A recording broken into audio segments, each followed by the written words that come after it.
You're listening to Ride Along, EMT School. I'm Mike. And I'm Max. We're two students navigating EMT school, bringing you along week by week. And I'm Jonathon, a paramedic bringing real-world perspective.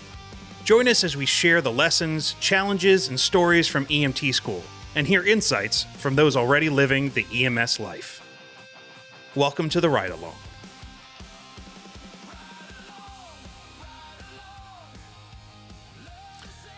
Oh, and welcome everybody. Welcome to the podcast. Welcome to the Ride Along EMT School podcast. It is wonderful to have you back. It is. It is very wonderful. It is fun. Yeah. All three of us are here again. All of us. It's always a good time. Yeah. To the Indeed. And we're all here for the Headbangers Ball. That's right, baby. That's tonight's episode name is the Headbangers Ball, which brings back fond memories for me. I don't know about you guys. Oh, I love that show. It's like 90s nostalgia. It's the best of MTV as far as I'm concerned.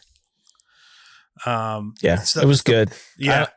I only caught it a handful of times growing up, but it was a good time. Some good music. Yeah, I mean it's the ball, right? Like they always called it. I mean, this is when MTV actually did music television. You actually were introduced to new bands and new songs that you had not heard before. Yeah. Like back when they played music and had new stuff, and it wasn't just weird reality TV 24/7. Do you remember music videos? Like those things that existed? I haven't watched a music video in like 10 years. Yeah, it's been a while. It's been a minute. Actually the best part of MTV by far, in my opinion, Beavis and Butthead. And watch it, but not like the show was good. Like the scenarios, even the movie was hilarious. But the best part of the show, which I'm sure was the core of how it all created, was these two freaking idiots, like watching music videos, and saying stupid stuff, because that's what you would do with your friends, like just mumble and say stupid things that no one else other than the two of you would understand. Like, what are they talking about? What has happened to my children? Our bunghole.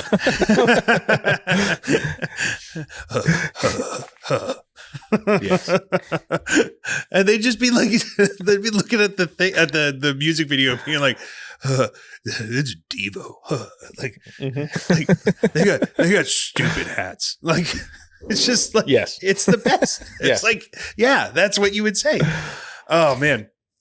But yeah, MTV used to be a thing for all those kids listening that are just getting out of high school. I'm so sorry. You've missed a whole cultural phenomenon of this phase in life. If your parents haven't told you about it, there was this thing where we would actually turn on the television and it would give us music, which doesn't make any sense really, because music is not meant for television. But yeah, we had this whole thing. It would just feed us. And here's the crazy: you couldn't just play whatever you wanted to. Oh, I know. You had to like play songs that like you didn't necessarily like to get to the songs you liked, which then made you discover new songs. Imagine that. It's like the radio. I know.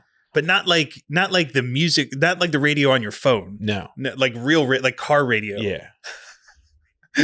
Oh man. I remember the first time I got a tape drive that had a fast forward from track to track. I thought I was the Jetsons. It was fantastic. Was it an 8-track? No, it was a cassette tape.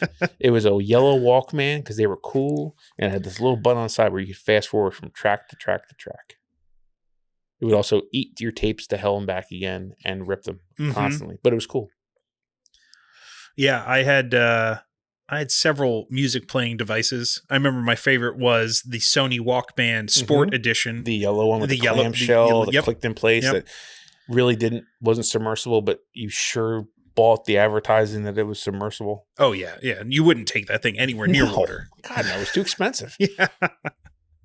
But my daughter and like the youngins nowadays are all going to grow up in a world that is just on demand all the time. And I hate them for it. We had to work for it. We had to work for our music. Walk 5 miles in the snow. Yeah, we had to sit through commercials. Oh my God. To watch our favorite music videos. Yes.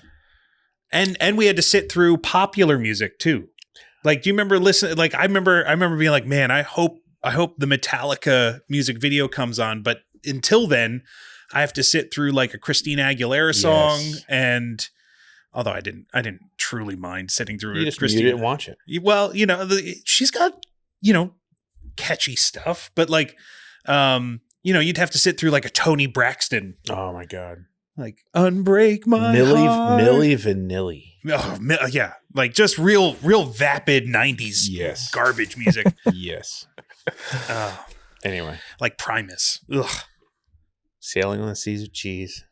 Yeah, I still don't understand how you like Primus. But anyway, our love for music is what has inspired the song, the episode title for tonight, because I mean, I know in my day, I've banged a head. Oh, the amount of brain cells I killed over my like early teens to like mid 20s. Yeah. How about you, Jonathan? Did you ever have a long hair phase where you may have indulged in a bit of headbanging? No long hair. Definitely some headbanging. I grew up in a household where it was, son, you need a haircut. Let's go. So I always had pretty closely cropped hair. But actually, my dad took me to my first metal show. We went and saw Godsmack at the end of 5th grade. Yeah. So that's a pretty good one. So maybe no long hair, but definitely some headbanging. Nice. Yeah. There was quite a few shows that I went to in my ute. I did have hair down to my collar at one point. I had hair down to my butt. Yeah, I know. You're more metal than all of us, but no, not more metal. I literally the only reason I grew my hair for one reason. I couldn't put hair product in my hair. And if it wasn't long, it would just poof. There's pictures of me with just hair poofed out like this. So I just got tired of it. So I just let it grow. That is the only reason I grew my hair. Yeah, I got lazy one summer and my hair got too long. However, the problem was I went to a Catholic high school and then had to cut my own hair because I was also lazy and didn't feel like going to get my hair cut. It looked terrible. But it got long enough one year where it was kind of like long enough to get to the collar, and which was the no. It could not. Your hair could not touch your collar. It was like that intro to that. Is it Meatloaf? Meatloaf? No. It's like a Pick of Destiny. You ever see? Yes. Yeah, where I think Meatloaf is the dad in that music video, and Dio is in it, and the grandfather. Or no, Dio's Dio's like the deity. Oh, Anyway, yeah, like that kind of repressive, like you cannot listen to that type of devil music here. Yeah. Exactly.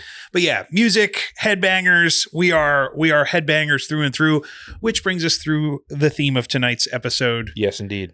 Bang in your head. You don't want to do it. Probably not. I mean, that there's recreational headbanging, which you probably shouldn't do either. But then there's traumatic headbanging, which is what we're talking about tonight. Yes. So it's this is a real long intro just to get around to the idea of, hey, tonight we're talking about head trauma, skull trauma, and basically, all the bad things that can happen to impacts or injuries to your noggin. Well, it's like you have this thing that's made to house a very important thing. So when you do things to affect it negatively, it's not good. Mm-hmm. It's bad. It's real bad. Yep. And we got a bunch of stuff to talk about tonight for that. However, before we do, I have a question, a quick question. Have you ever tried recording a podcast about EMT school after a full day of working, being a dad, and grabbing whatever volunteer shift you can at the EMS station? Yes, because you're a slave driver. I know a couple of us are. It's a little rough. So if you enjoy the show and you want to keep the wheels turning, you can help fuel the ride-along crew the same way all of EMS runs across America, with questionable amounts of caffeine. If you'd like to buy the hosts a monster, you can head over to ridealong.bulletin.net. That's ridealong.bulletn.net, and toss a little support our way. Think of it less like a donation and more like keeping the 3 sleep-deprived providers medically operational. Because around here, vital signs are temporary, but caffeine is life. It's true. It's true. We have a whole little donation thing. If you feel so inclined, we have not mentioned it before, or maybe once on the podcast. But if you enjoy what we're doing, we would appreciate restocking the monster supply, because we go through a bunch. Yes. What's really fun is when you do the donation, you can just put in just a random note. Yeah. And like, you can really F with their heads, like, who bought us Monster this time? Right. Yeah, you don't even have to tell us. Right. But yeah, we would appreciate it. But this week we are talking about the anatomy of the head, the brain, the nervous system, maybe a little bit about spinal stuff. However, we did have to split some things up. Yeah. So this chapter, when it was presented to us, was a lot of stuff. It's head, neck, and spine, and all the things related to it. I think it's like a couple hundred pages of a chapter. It's like, it's too much. So we split it. Tonight we're talking about head trauma. Yep. And the things that happen specifically from that, which is very closely related to neck and spine. It's almost like they're connected or something. Yeah, they are. Now that I think of it, they are connected physically and emotionally, conceptually, mentally. Yeah. But they are connected. So in the next episode, we will be going through neck trauma. Yes. Which is actually pretty straightforward. But then spinal, all the spinal considerations you have to keep in mind when somebody has trauma, and the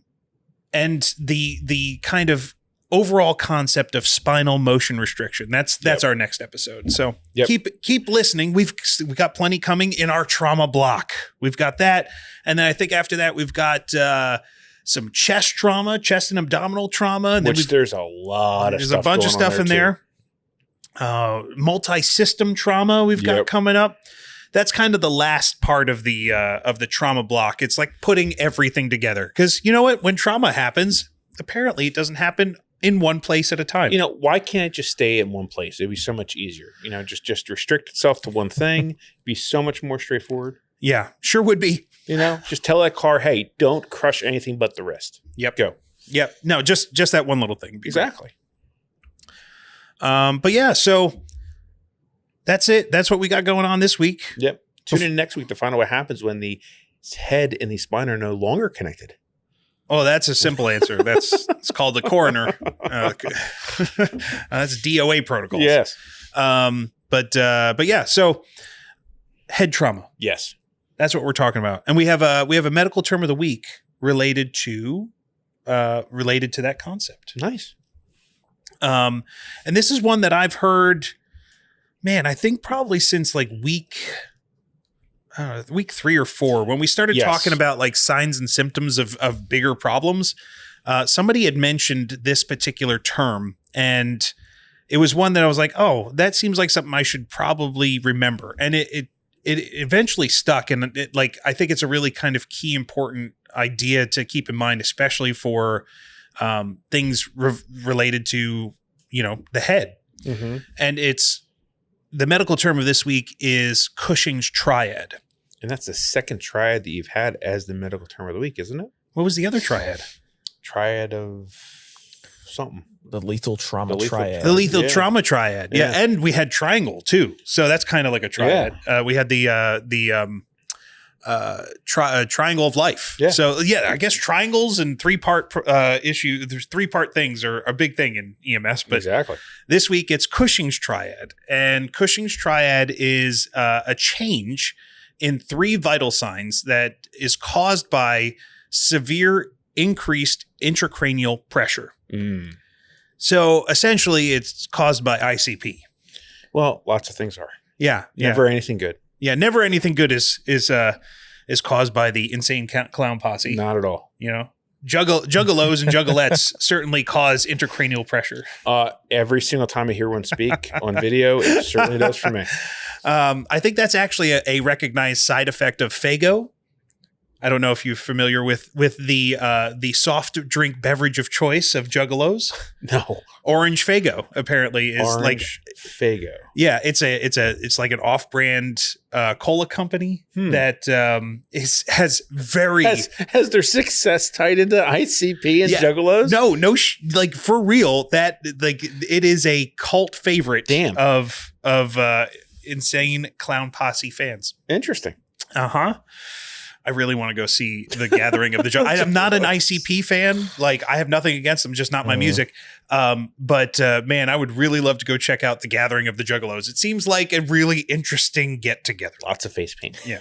Lots of face paint. Anyway, off topic, medical term of the week is Cushing's Triad. So the Cushing's Triad was first coined, I guess you could say, discovered, described by a physician named Harvey Cushing in the early 1900s. So this is a concept that goes back over 100 years. He was an American neurosurgeon and medical researcher, widely considered to be the father of modern neurosurgery. There you go. So pretty, big bona fides. I would say so.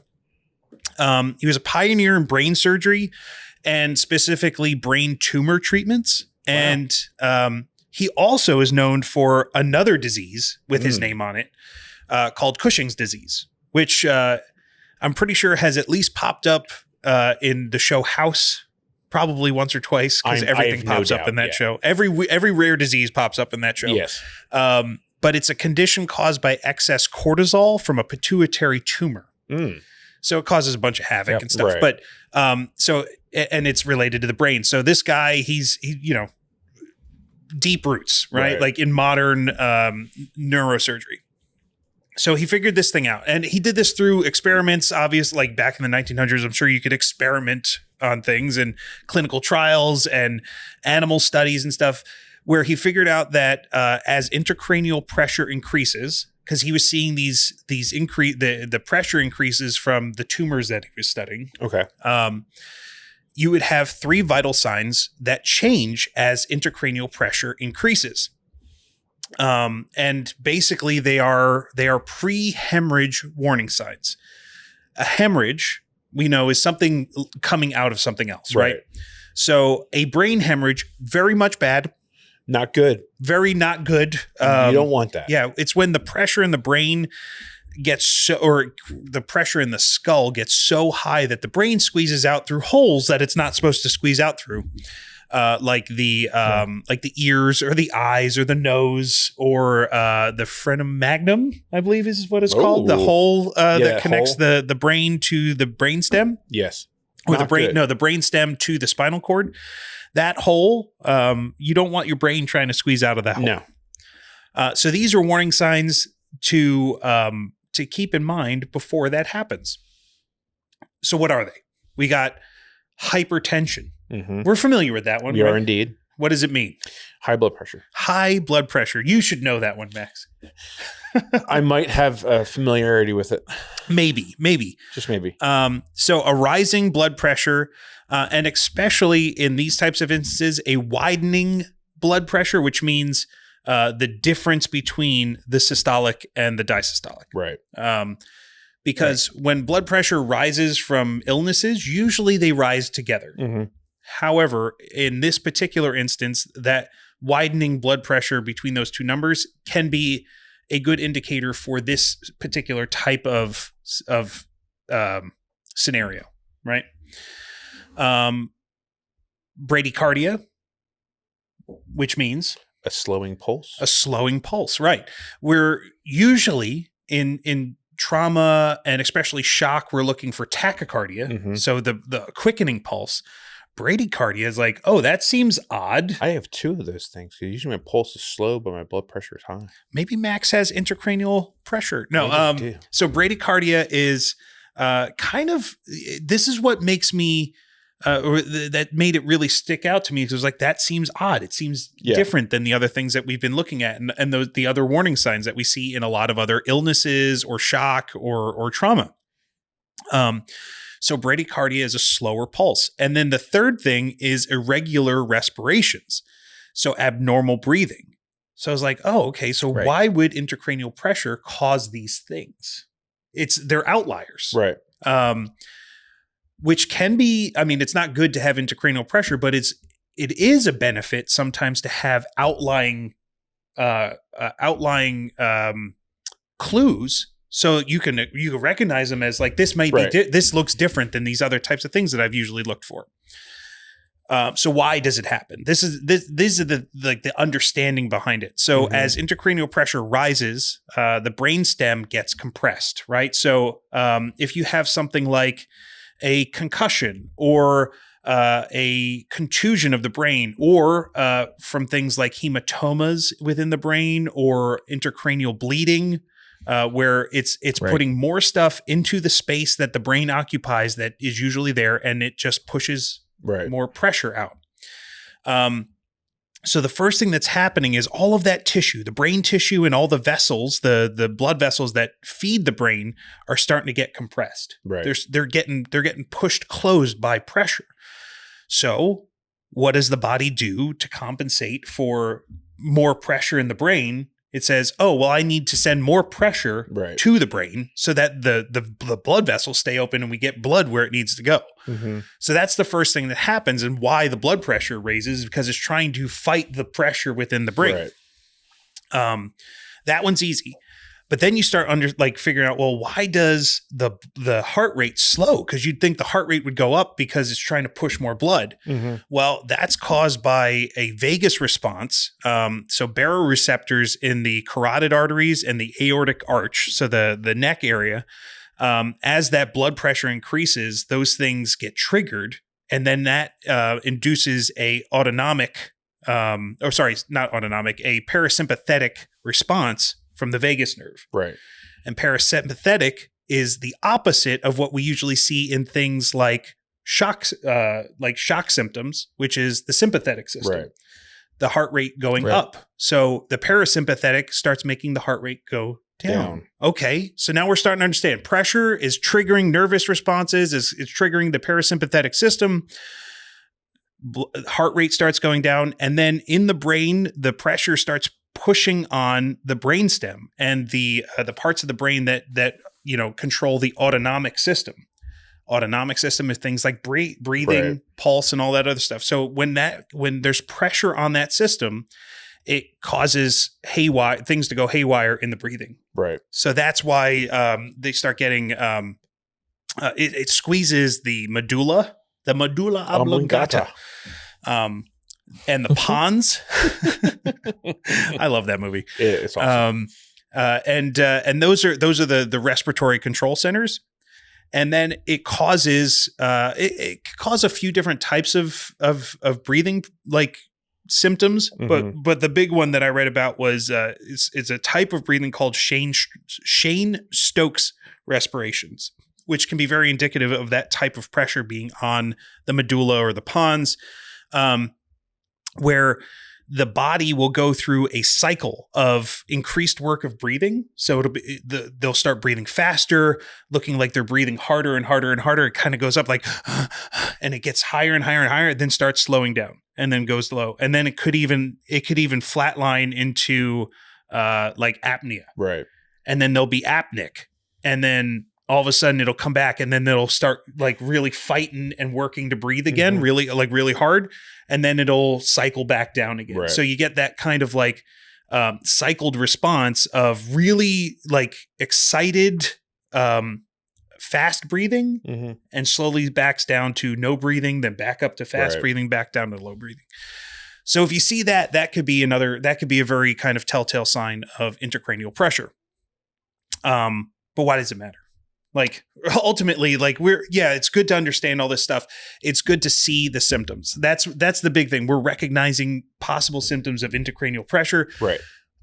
I've seen this firsthand from a car accident victim, or car accident patient, I should say, where they had very high blood pressure, which can be caused by a multitude of things. But if you can see these things, you can help advocate for somebody like, hey, listen, you have some signs that could be indicators of a very serious condition. You should probably go get checked out. We should get you to a hospital very soon, because they can help you with this stuff. and you really can't do anything about it anywhere else. Mm-hmm. So that's the important thing, is to make sure you're recognizing them and then initiating rapid transport. Right. That's our job, right? As Exactly. EMTs, get them to higher levels of care, definitive care quickly. One of the big things with Cushing's Triad and the hypertension, the bradycardia, and the irregular respiratory rate and patterns, you may not see all of those things developing all at once. Mm-hmm. That's something I do want to point out. Yep. You may start to see them slowly. So if you start to see your blood pressures increasing, with any sort of traumatic injury or a motor vehicle crash or anything like that, you're going to have elevated blood pressures probably at the onset. But when they start to climb after, things have calmed down for a minute, Yep.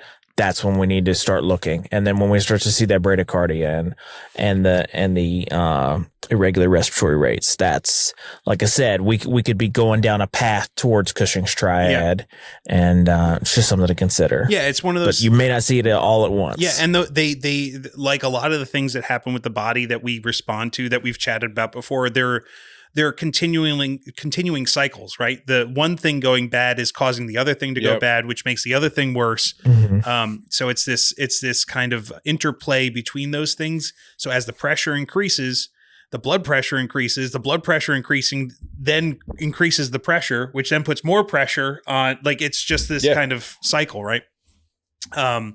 So yeah, one thing, like, it doesn't need to be everything, but look for those. Yeah, you got to look out for those symptoms of the Cushing's Triad. So that's this week's medical term of the week. It was good. Yeah, I like it. I like that one. It floats right through there. Yep, and we'll probably talk about those symptoms. I have no doubt, because we're talking about head trauma. Yes. And one of the big things in head trauma, which keeps coming up all the time, is intracranial pressure. Yep. And there's not a ton that we can do. Actually, it's really nothing we can do in the field for intracranial pressure. I mean, they're not giving us drills and burr holes. I've got a cordless impact. I've got various size hole saws. Let me at that bad boy. I'll create just some space. You'll have a cool little thing on the side of your head. It'll be great. Yeah. So, on the EMT side, no, there is not a lot we can do.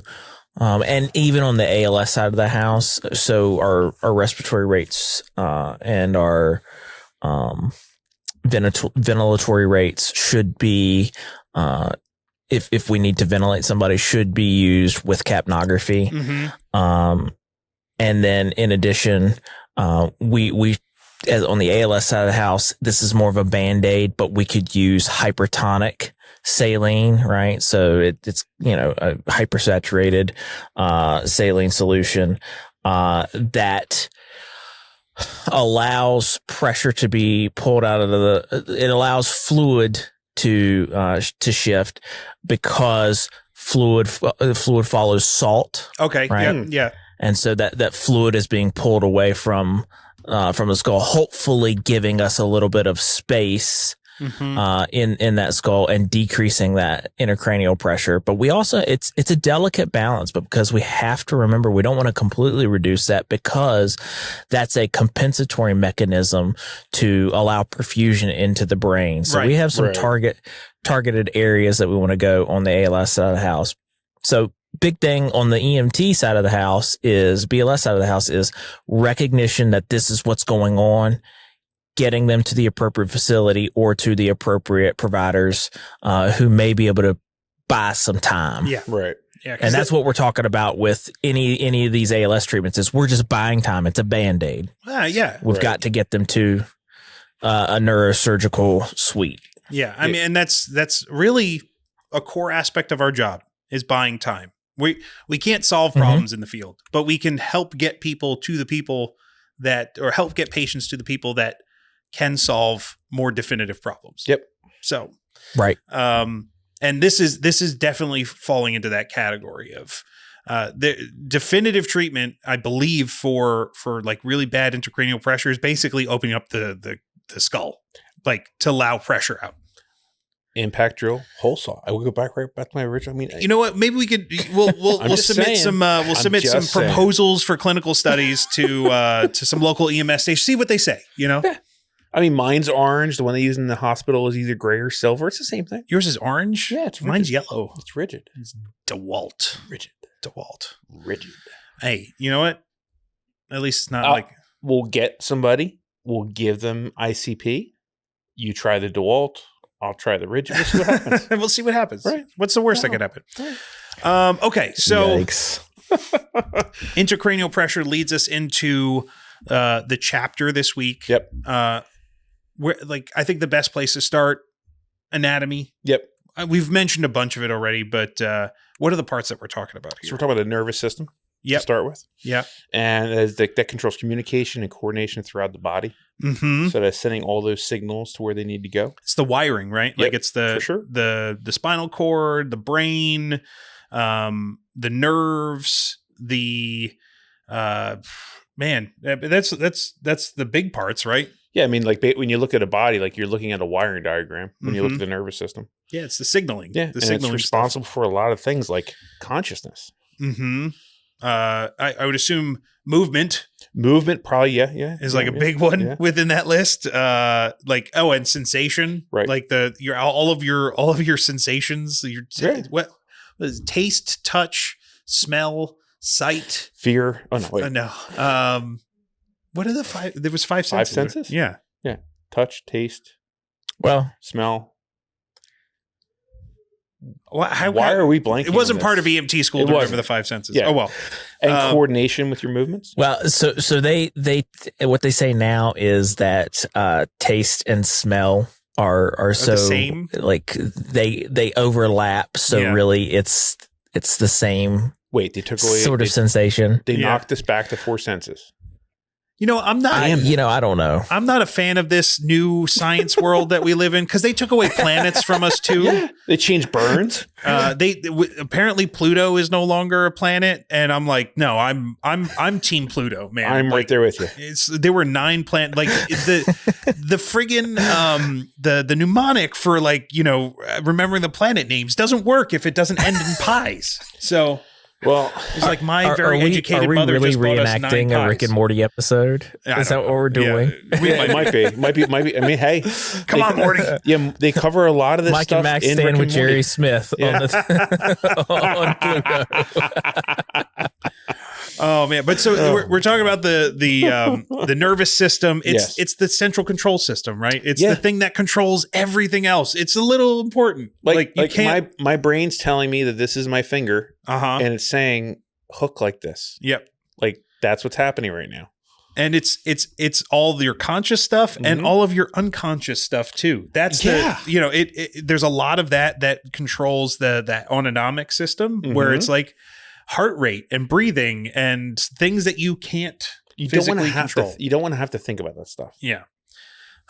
You have, and there's different parts of that nervous system, right? Mhm. There's the peripheral nervous system. So that's Mhm. like all the nerves that go out to the extremities. It's the Right. things that bring those sensations in towards the brain.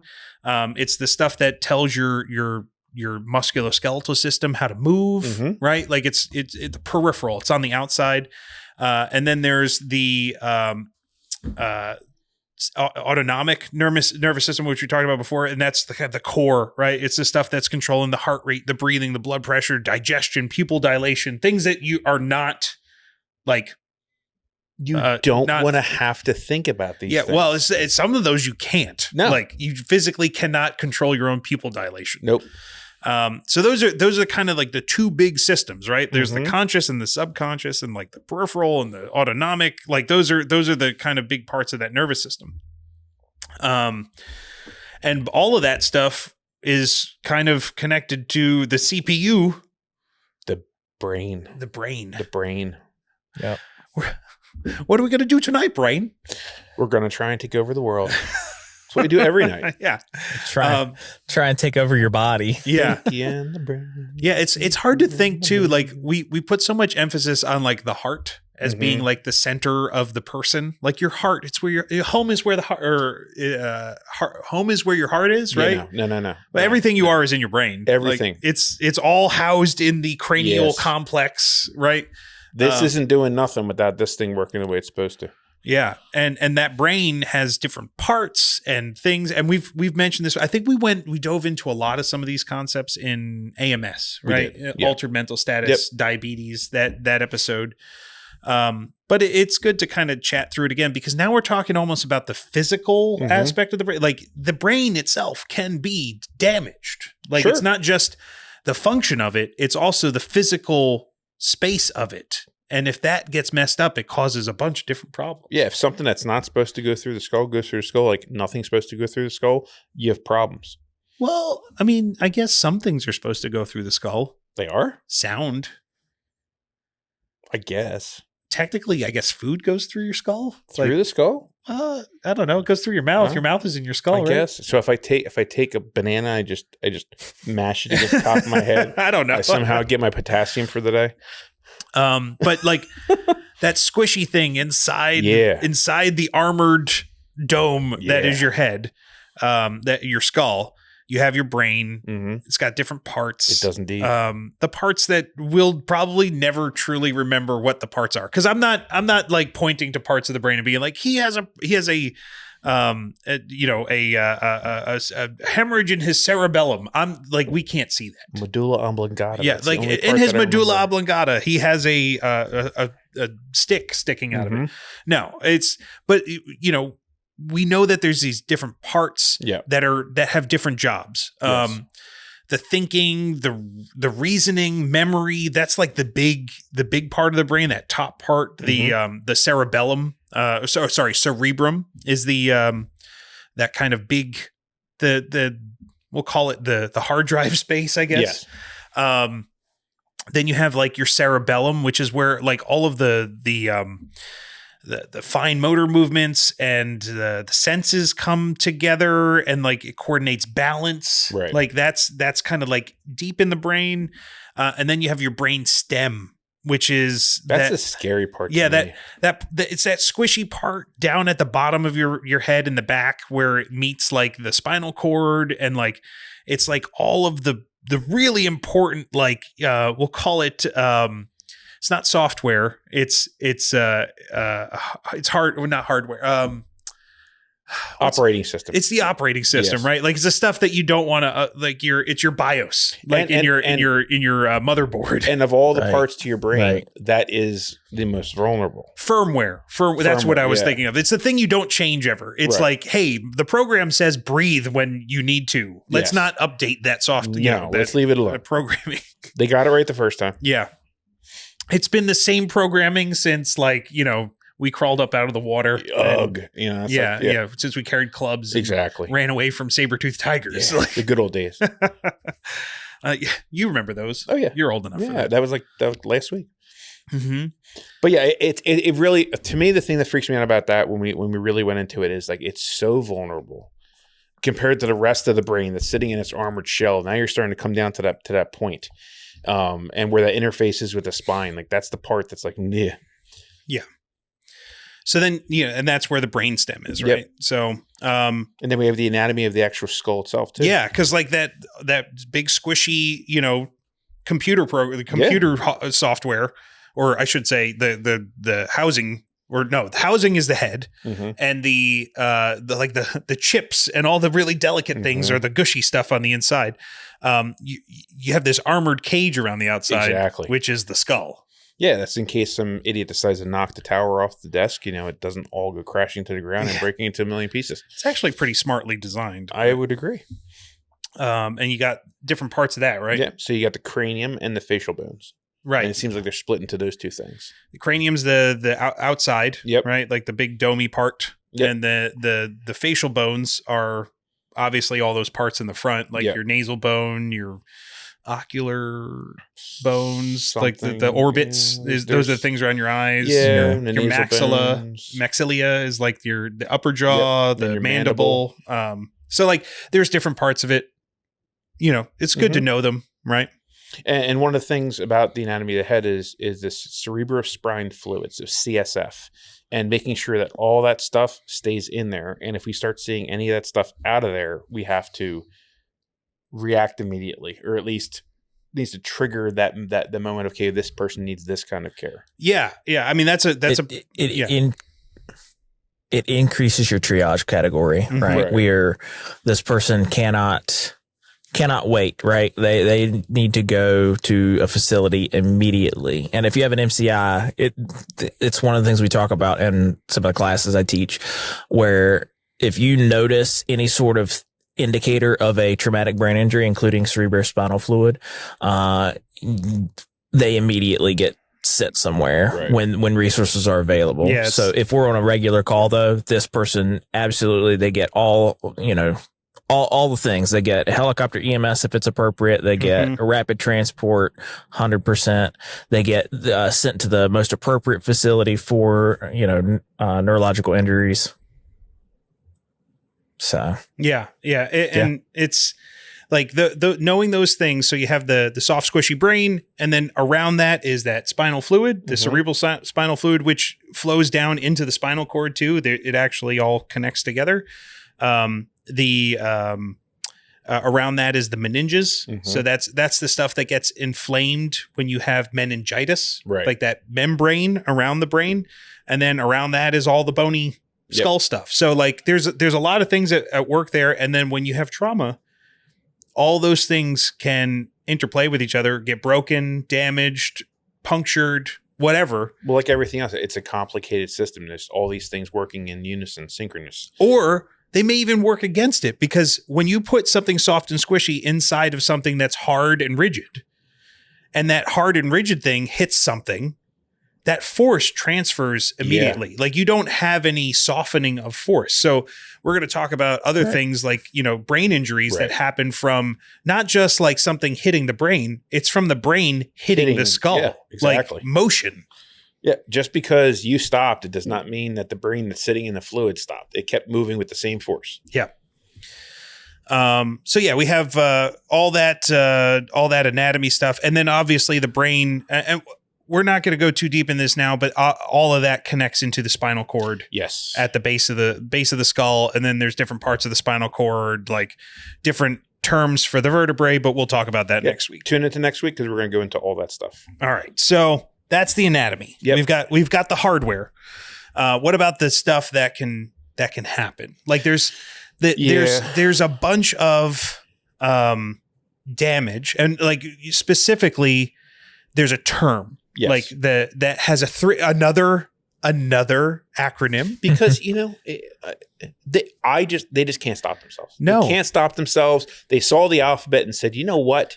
Let's make this as confusing as possible by putting all these letters together instead of just saying the thing, because it does save you fractions of a second when you describe it. Well, yes, it comes in handy, especially when you're writing stuff down. There's a lot of writing in this. Exactly. But we're talking about TBIs. TBI, which has become really popular in like the zeitgeist of culture just because of everything going on with sports. Yes. And we're hearing on a regular basis, and all the causes of it that weren't necessarily identified earlier. Yeah, it turns out people have been having TBIs for a long time before they were called TBIs, traumatic brain injuries. Yep. And there's a few things that fall into that category of traumatic brain injuries that when we were growing up, somebody wouldn't ever consider it to be something that was like traumatic. Like you got knocked out.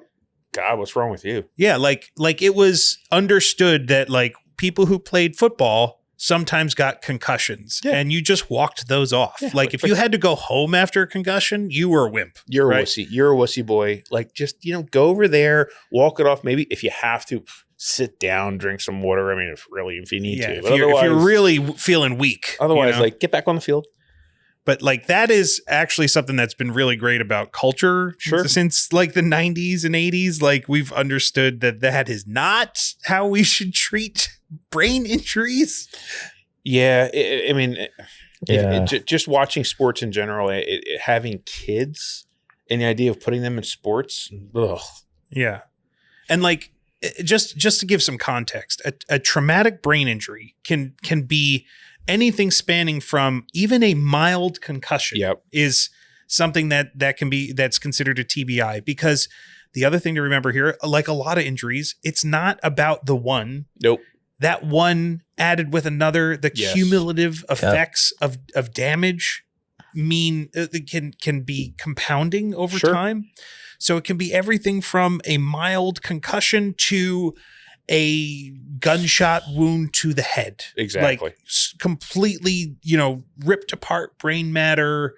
And I'm talking about survivable things. I'm not talking about just like so traumatic that somebody is unrecoverable, but like you can have very severe traumatic injuries to the tissue itself where it gets mangled and damaged, all the way down to something that's like it get bumped, like the brain got bumped around within the skull.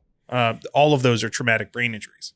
I mean, I know for a fact as a kid, falling out of a tree, me and friends horsing around. I don't know if I was ever fully knocked out, but I sure had my bell rung quite a few times. Yeah. Did you ever get knocked out? Out cold? Yes, once. Yeah. That was weird. That was a very, very, and the people around me said they'd never seen it because I did the whole, when I fell, I did the whole rigid arm out thing. Mm-hmm. Oh yeah. You went decerebrate?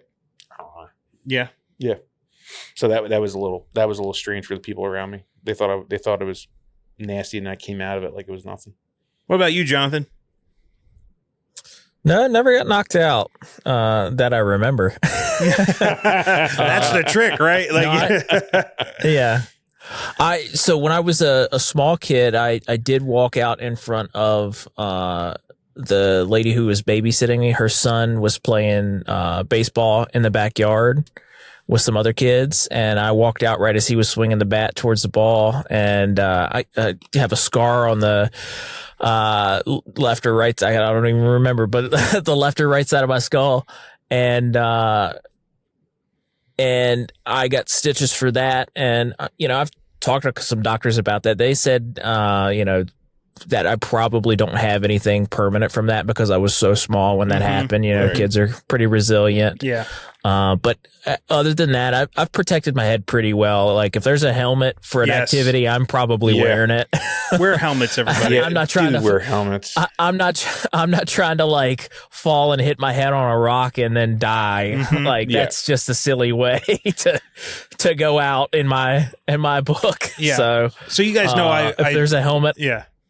You gotta wear the helmet. You guys know I've been skiing a bunch this year. Did you know there's still people that don't wear helmets when they ski? There's people that ride motorcycles. That's wild. That's true. Yeah, so the riding, like Pennsylvania is one of those states that doesn't require you to have a motorcycle helmet, and I'm like, that is just silly. Well, personal freedom. Like if that's what you want to do. Oh no, I'm all for having the choice to be stupid, but I would never choose to do it. Yeah, I'm good. Yeah, I wouldn't even get on a motorcycle, let alone do it without a helmet. Yes. But yeah, so we've all, I'm sure like a lot of people have had some experience in life with, somebody or even themselves who have had some sort of TBI or at least now qualified as a TBI that they didn't really think of it back then. Like that mild concussion. I once slipped on some ice, hit my head and lost consciousness. And at the time we didn't really think that was a big deal. Right. But nowadays we're like, no, that's a pretty big friggin' deal. Like you should go to a hospital anytime that happens because that's a TBI. But it could be anything from motor vehicle crashes, falls, the sports injuries are the big ones.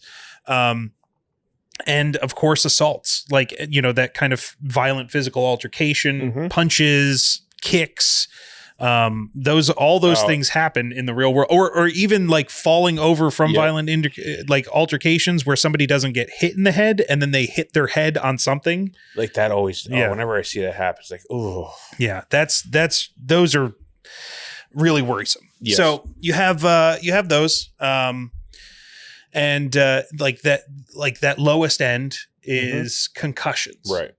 So what is a concussion? So a concussion is a mild brain injury, and it could involve a lot of different things. Anything from brief loss of consciousness, like you talked about, could be something as simple as just being confused, not really knowing where you are or what happened. You could just have a headache. which is something that seems really not that big of a deal, but it could be. Dizziness, which can also go with the confusion. Nausea is another one you see, especially with you see with car crashes quite a bit. Well, yeah, the nausea is one of those kind of classic symptoms where it's like, oh, somebody hit their head and then they throw up. Yep. Like they show that in movies a bunch of times. Yep. And then amnesia, which that's scary. You have now lost part. Your brain has been injured enough that part of what you experienced is now not recoverable. Well, yeah, it could be temporary, could be permanent, but it's interfering with the short-term memory, the recollection, and that is one of the things that we haven't talked about before, especially when we were chatting about altered mental status, because that is altered mental status, and it's so popular in like movies and TV where the guy he doesn't remember because they were, like what's Jason Bourne is a classic one. Yeah, he can't remember what happened. I would love to wake up and have like super ninja like spy skills. Why can I run 5 miles without? Someday I think that will happen to me. Like maybe already has. Yeah, maybe, and like I'll just remember that I'll have like a safety deposit box filled with gold doubloons and passports and stuff. Yeah, I like it. It's like every guy's and dream. this super hot German chick will like want to drive you around as a result. Yeah, wasn't she French? No, she had a German accent. No, I don't think she was French. She was trying to go to Zurich. She was Swiss. She must be Swiss. Yeah. But anyway, hot Swiss. European chick wants to drive you around. Yeah. That's, every guy's dream. Waking up as a spy and being, like thrust into like the crazy situations, and all of a sudden remembering they know how to do kung fu. Exactly. Leave us a comment if you think that the modern spy thrillers are the equivalent for men regarding romance novels. Yeah. So it has a bunch of different symptoms, can lead to a bunch of different symptoms. But indicators that we really want to look out for with concussions, we mentioned the altered mental status, and that can be present in a bunch of different ways: confusion, the amnesia, but even some things that we've seen in other forms of brain damage, if you will. Like stroke is a form of brain damage, and the slurred speech can be present. The headache, the nausea, the things you talked about. Yep. But even like sensitivity to light and noise. Yeah. Like that is like people who have hit their head really hard can have that reaction to light. Yep. Or they might have visual disturbances, because when you think about it, it's like you're damaging the central processing unit, and it's trying to collect all this information from your sensory organs. Yep. And all of that's getting like, it's all swollen, and it's causing pressure and issues, and all of that's going to get jumbled up and cause like, hyperstimulation and all this stuff. So it could cause you really throw those things to be haywire. Yeah. So the concussion is one of them. The contusion, which is we talked about. Yeah, it sounds kind of similar, but it's more about that blunt trauma. Yeah. And it's really like the rupturing of the rupturing of blood vessels in the brain. It's a bruise. It's a brain bruise. It's a brain bruise.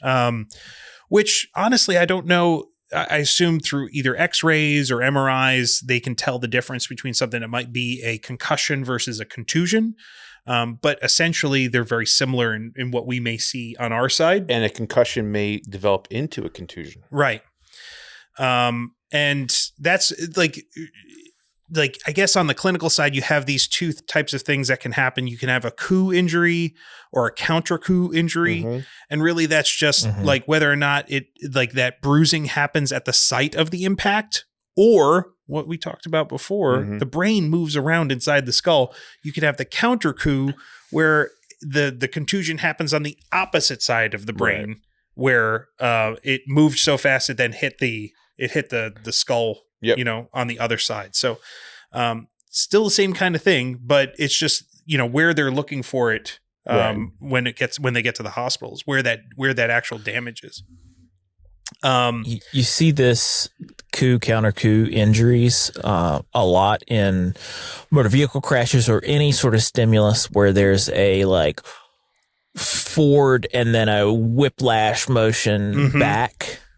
right? You see that a lot in those types of settings. But yeah, the big thing is like there is a some sort of initial force going forward, the sudden stop, and then the force that is the rebounding. Yeah. Right.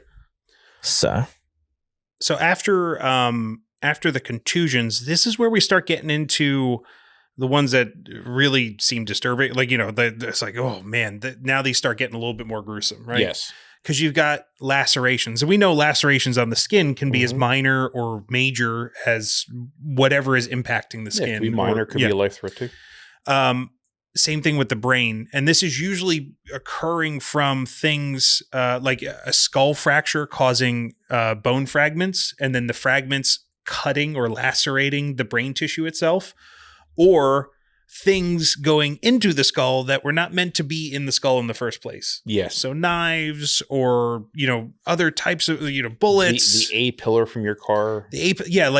Like things penetrating into the skull. Never a good thing. No. It's designed to keep that from happening. Yeah. So when that fails, it's generally going to be violent and it's not going to be a good time. So the laceration is when the brain tissue itself is getting cut or ripped apart. Right.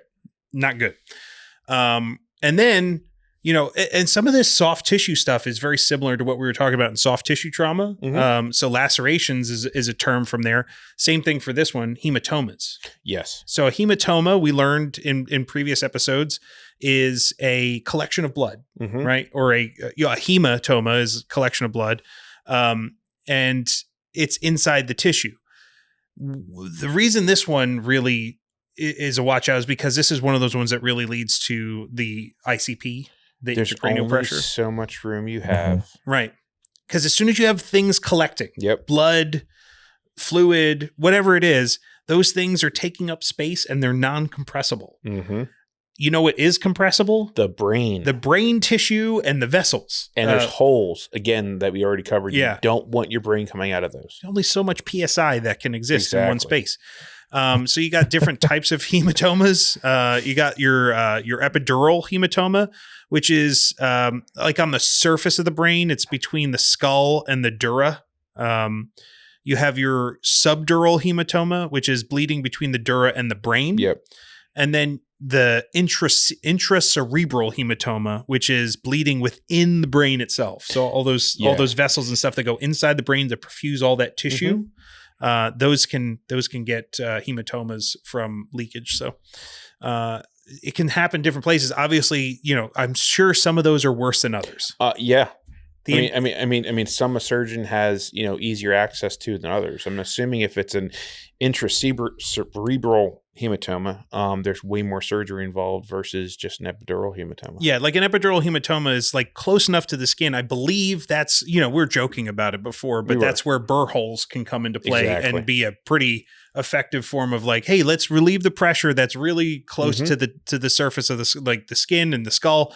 Let's get that out of there. Oh, okay. Once we get that out of there, plug it back up. They're good to go. Exactly. But the deeper that is, the harder it is for them to really do anything about it. And okay, so this ties it back in. It does indeed. And this is where we were really kind of introduced to the idea of intracranial pressure. Yep. The Cushing's Triad. So those are the things that lead to pressure in the skull. The pressure increases, and then we see those symptoms that we saw before. Those symptoms being increased blood pressure to compensate for the pressure within the skull. We see the bradycardia from the vagus nerve response, and then we see the decreased or irregular breathing due to the pressure on the brainstem. Right. Cushing's Triad. Those are the kind of the classic symptoms. But we see some other things too. We do. So in that progression, we can see things like differences in capnography. So, carbon dioxide building up. Right. If you're, on the BLS side, we don't really deal with the capnography. But all of this stuff really creates a vicious cycle. And, the body attempts to maintain blood flow to the brain by increasing that blood pressure, and it just keeps those the automatic responses are going to try and compensate. Mm-hmm. And then it just kind of chases itself down the drain. Yep. All right. So what happens? We talked about it before. If it progresses, brain herniation. Herniation. Yeah. This is very bad. Yes. The brain gets pushed out through the foramen magnum. The brain stem becomes compromised. Things start poking out. Not good. No. Have you ever seen any like trauma like this, Jonathon? Because no, I don't know if I've seen anything that I would. I think probably the closest thing that I could say is I've seen some gunshot wounds where they ended up being fatal gunshot wounds, but the body was very, very much just kind of in those last stages of trying to protect itself. So irregular respiratory rate, and the bradycardia and that sort of thing.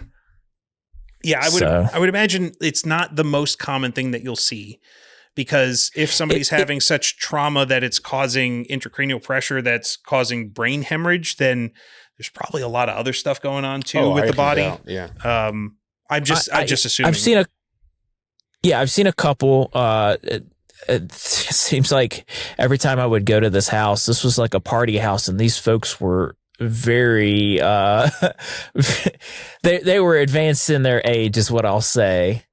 But it was either nothing when I'd go to this house, or somebody was about to die, and so nothing's going to happen, or I'm pulling out all the stops. Yeah, it was one of those things. Anytime I go to that house, it was either this or that. Well, they were partying with this gal. They didn't even know her name. Well, she had fallen the night before and hit her head into the wall, and she absolutely had a subdural hematoma. So when we get there, she's got basically not responsive except to some little bits of painful stimuli.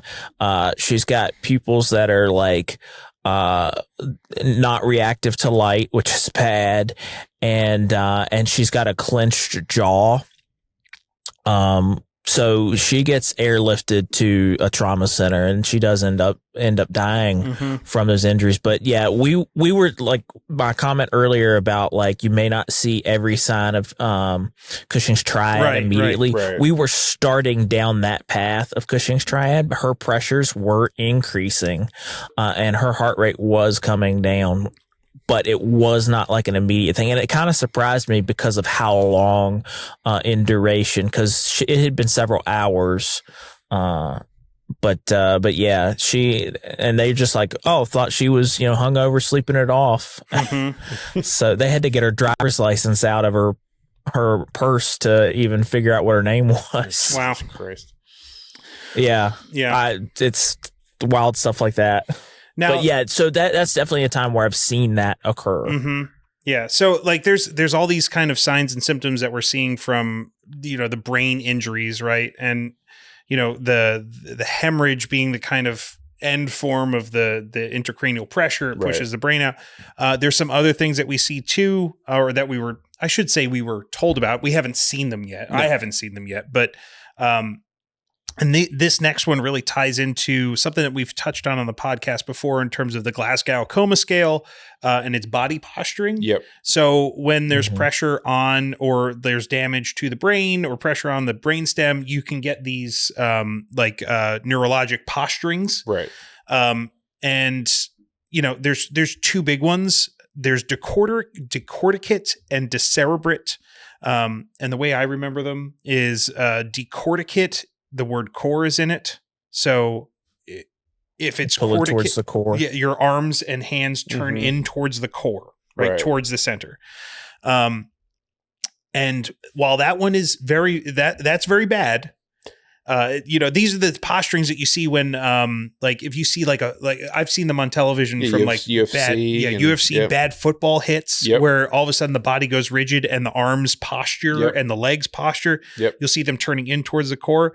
That one's not as bad, although they're all very bad, as decerebrate, in which case it's flexion to the outside. those two different, like they are different posturings. They can indicate different things. And they happen spontaneously from whatever that damage is to the brain.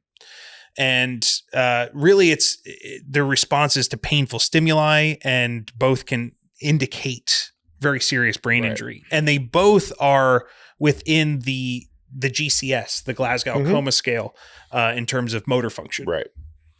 But like those are just things that we may see, just like all the other signs and symptoms as well. From like Cushing's Triad, or just, general deformities or other types of things that we'll see from injuries. The neurologic posturing is something that we need to look out for. Okay. So brain, don't bash it. Don't bash the brain. Don't bang the brain. Don't bang the brain. And if the brain's been banged, look for these little cues that are telling you what could have happened, how serious it can be, and all the downstream effects. Now, with damage to the brain, likely there is going to be damage to the outside of the thing that's holding the brain too. It'll be fine. So like part of this, and this is why it gets, because like you have the squishy important thing on the inside, but you also have probably the most sensitive and vascular thing right around the outside of it that controls our most important motor sensory organs and a bunch of blood vessels and our airway. Like the face and the head is very important. And when you get a laceration to that skin, it bleeds horribly. Yes. And whereas it can be sign of a serious issue, it can also be very distracting, because instead of going on to the things that are physiologically going on with your patient, you see this giant amount of blood, and you can get that tunnel vision into taking care of that, where that could just be a distracting injury. I'm sure you've never had a distraction injury, Jonathon, right? Oh yeah. And that's it. Like Max is saying, that's exactly what occurs. Oftentimes we'll see, blood pouring from the scalp, but my big concern is, well, what caused this, scalp laceration or contusion or avulsion, and at what level of force was applied to create that? And, my bigger concern is, hey, does this person have a traumatic brain injury that that isn't apparent yet? So, but they bleed a lot. They're very gruesome looking, and there's something we do need to deal with, right? And usually somebody's head ends up getting wrapped up like a mummy, but and in our primary assessment, when we're talking about life threats, that is not one of them. Right. Although it could lead to a life threat, right? It definitely could, but it could definitely lead to a circulatory emergency, right? If we have enough loss of blood, but initially that is not one of them. But I've noticed, people do zone in on those. And, the biggest thing you can do is take a step back, take a breath. All right, ABC, and then go from there. Yeah. Especially on the scalp. Like, it's so vascular. It could be like one of those, I'm sure it's so distracting to see like basically somebody getting scalped, where it's like pulled back. Story time with Max. Have you seen someone get scalped? I've been partially scalped. Oh, so we were taking apart a refrigerator, and I had a crowbar, and I was trying to jimmy the door off because we couldn't get the hinges off, and we couldn't get out of the guy's basement. So as I'm doing this, the guy that I'm working with opens the door, and so that crowbar goes straight to my head and winds up like tearing out like a triangular bit of scalp. And I just kind of look up, touch it, it's bleeding, push it back down, put my hat on, keep on working. And then I realized, like, hey, I can get out of work for this. Yeah. So I walk home. I walk home from the job site about maybe 10 blocks. And as I walk through the door, my mom, who was an OR tech and, did nursing stuff, immediately was like, oh my God, what happened? Because what I didn't realize was the blood had completely saturated my cap and was running down the back of my neck and had also soaked into my sweatshirt. So I walked in looking like the top of my head had been chopped off. Yeah. When in reality, it was just a distracting injury. and it was just a section of my scalp had been peeled back. Well, in that particular instance, it's not a distraction injury because it's not distracting you from anything else. It was the injury. It was the injury. Yeah, like you should be addressing it. But walking down the street, down through Roxborough, I'm sure people were wondering, why is that man bleeding profusely everywhere? Good times. Yeah. When I was a kid, I had a big cut on my eye too. It was like so much blood. My parents were probably more traumatized by it than I was. Yes. Because you don't see it. But those scalp injuries, those can really bleed a lot and really kind of, get in the way sure. from things kind of like flapping around. Yeah. Right. They're easy though. Like essentially, like in the grand scheme of things, they're simple enough in the sense that like, okay, we can control bleeding with some direct pressure, bandages, dressings. But the thing that we want to keep in mind with them is that they may be an indicator for a bigger problem. And this is where you have to, put your detective cap on and take a look at what's actually happening. Yeah.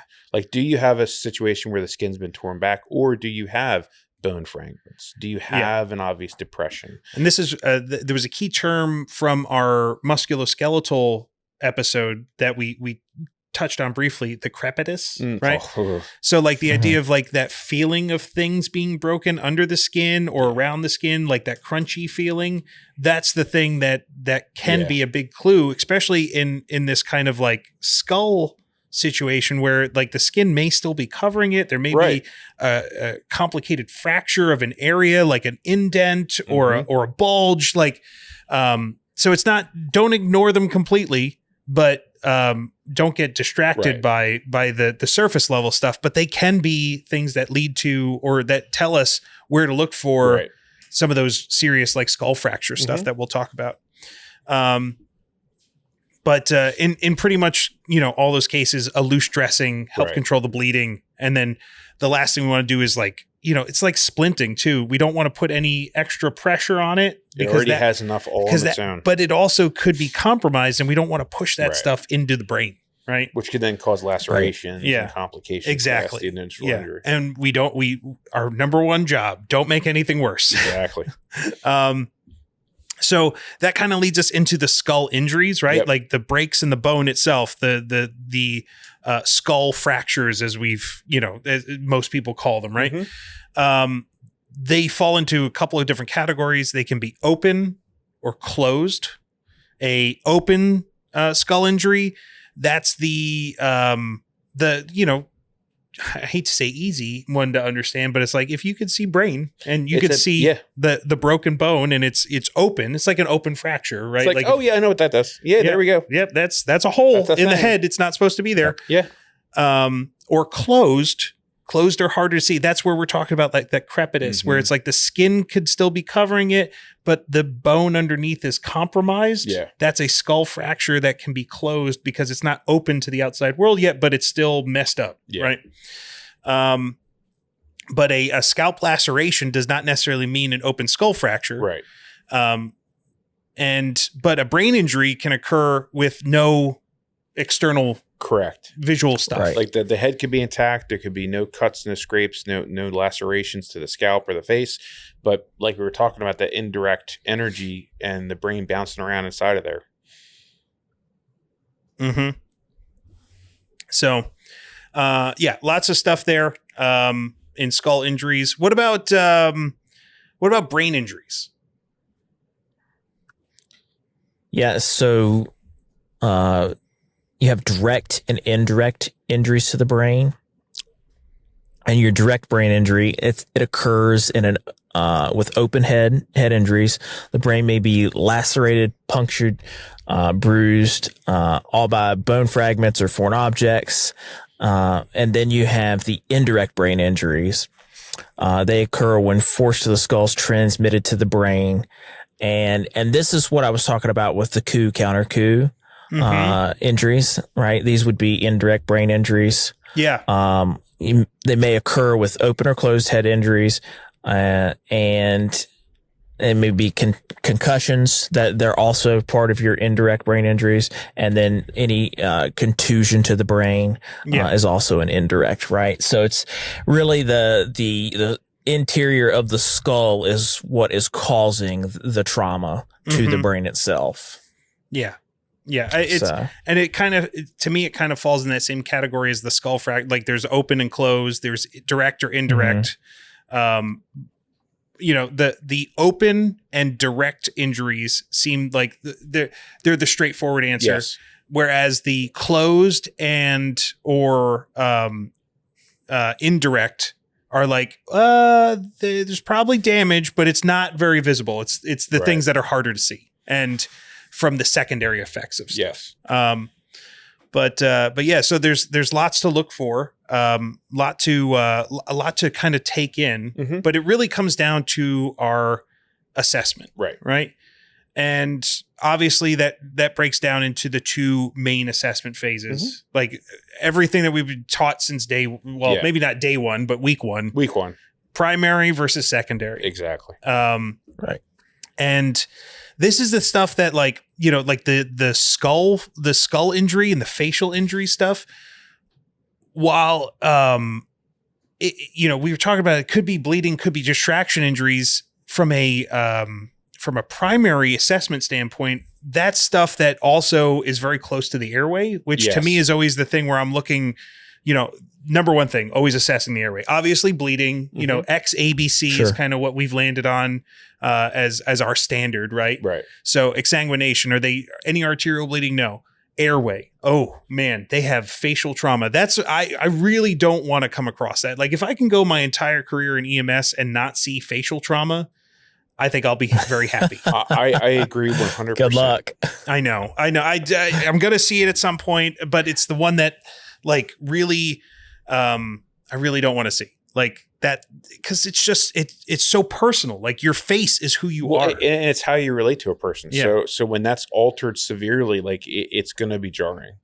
And it could lead to that airway issue. Like if you're having damage to the face, to the mouth, to the jaw, like all of that changes the game. Yep. Right. So obviously that's first. We're assessing airway, and then breathing and circulation.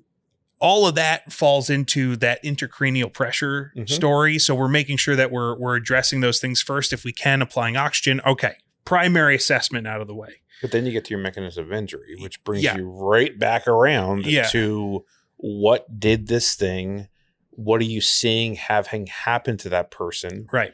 And it kind of brings you right back to. Well, yeah, we get into we figure out what our mechanism of injury is, so we know what to look for, and it brings us into our secondary assessment where we're doing our trauma assessment, and we're getting hands-on, we're feeling around stuff, we're feeling the skull, we're feeling the face, we're pushing on the bones, we're making sure that, somebody doesn't have any hidden fractures, or, we're visualizing all of the parts that they're bleeding from. We're looking for CSF, we're looking for all these things, but like there's a list of stuff that we really should be looking for in that secondary assessment beyond the initial life threats, right? What are some of them? Because like there's a whole list, and we're talking about brain injuries that alter mental status. Yeah, I mean that's the one. That is that one that should immediately cue you in. Okay, there is something that is causing this person to not react correctly to you. And that may be even in the initial assessment in terms of your AVPU. Yep. Like, are they alert? Are they verbal? Are they responding to pain? Are they unconscious? Yep. Right. That's in your initial assessment, your scene size up. But then in your secondary assessment with your discussion, with your interview, then you can even find out, are they alert and oriented and all that stuff. And I think if you're seeing altered mental status, and especially you're dealing with like a trauma, like say a car wreck, like you have to immediately assume that there may be some injury to the brain. Yeah, we should be asking those A&O questions 100%. For sure. And then you have severe headache. Again, we touched on that already. And what are some other ones, John? Yeah, what's the biggest ones that stand out to you for like the things that you're looking for a patient assessment on like head trauma? So, you can have obvious deformities. That's a big one. One of them. Yeah, that is a big one. Along with that, you can have a scalp laceration, right? That hematoma as well. I hear too that I've only seen a couple times in my career, but they're very obvious when they're there. The raccoon eyes, right? So you have bruising and it almost looks like the rings of a raccoon's eyes, and then battle sign, right? So you're gonna have bruising behind the ears. You took my two. He did. Those are Yeah, sorry. Sorry. I deserve it from all those times that we've stepped on your student tip of the week. As in he he's saying me, and so the most memorable call that I had with Raccoon Eyes and Battle Sign was a 3-year-old who had been shaken by somebody that was supposed to be watching her. And it ended up being a whole like child abuse case, and the person who was watching her she's in prison right now. But this little girl was very, very sick. She had a traumatic brain injury. Matter of fact, that's probably, again, we advocate driving with due regard, but it's probably the fastest I've ever driven an ambulance was to get that little girl to the hospital. And as soon as we hit the trauma bay, she had a seizure, but that was the depth of a traumatic brain injury. That was the extent that she had it, right? She had seizures, which is also a sign and a symptom of a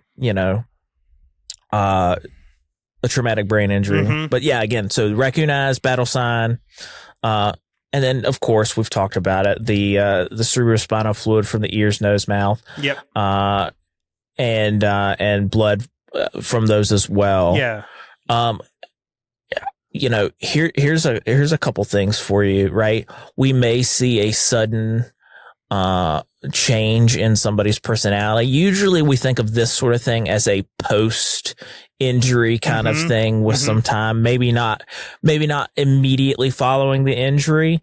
And that was one of the big things with traumatic brain injuries. They started looking at the personality changes, right? With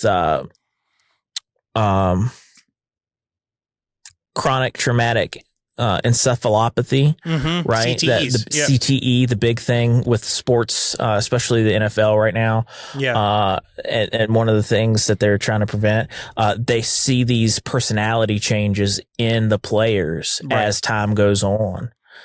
And there's some of them they've even linked to really violent stuff, like horrendous things, or really debilitating mental conditions, like Muhammad Ali, I believe, his I think it was Parkinson's, right? Parkinson's. The assumption being that that even something that isn't typically considered to be directly CTE related, you're banging your brain around so much over time. But even in the short term, you may have like personality changes, or in the long term, like they just compound. Call it a punch drunk. So there's a bunch of different things in that list. One thing that stood out to me, which actually ties in with our tool of the trade this week, is pupils. So with that kind of intracranial pressure on the brainstem, like that's where we're talking about the autonomic system, and that can cause things to go haywire, like the breathing, the stuff that we don't normally think about.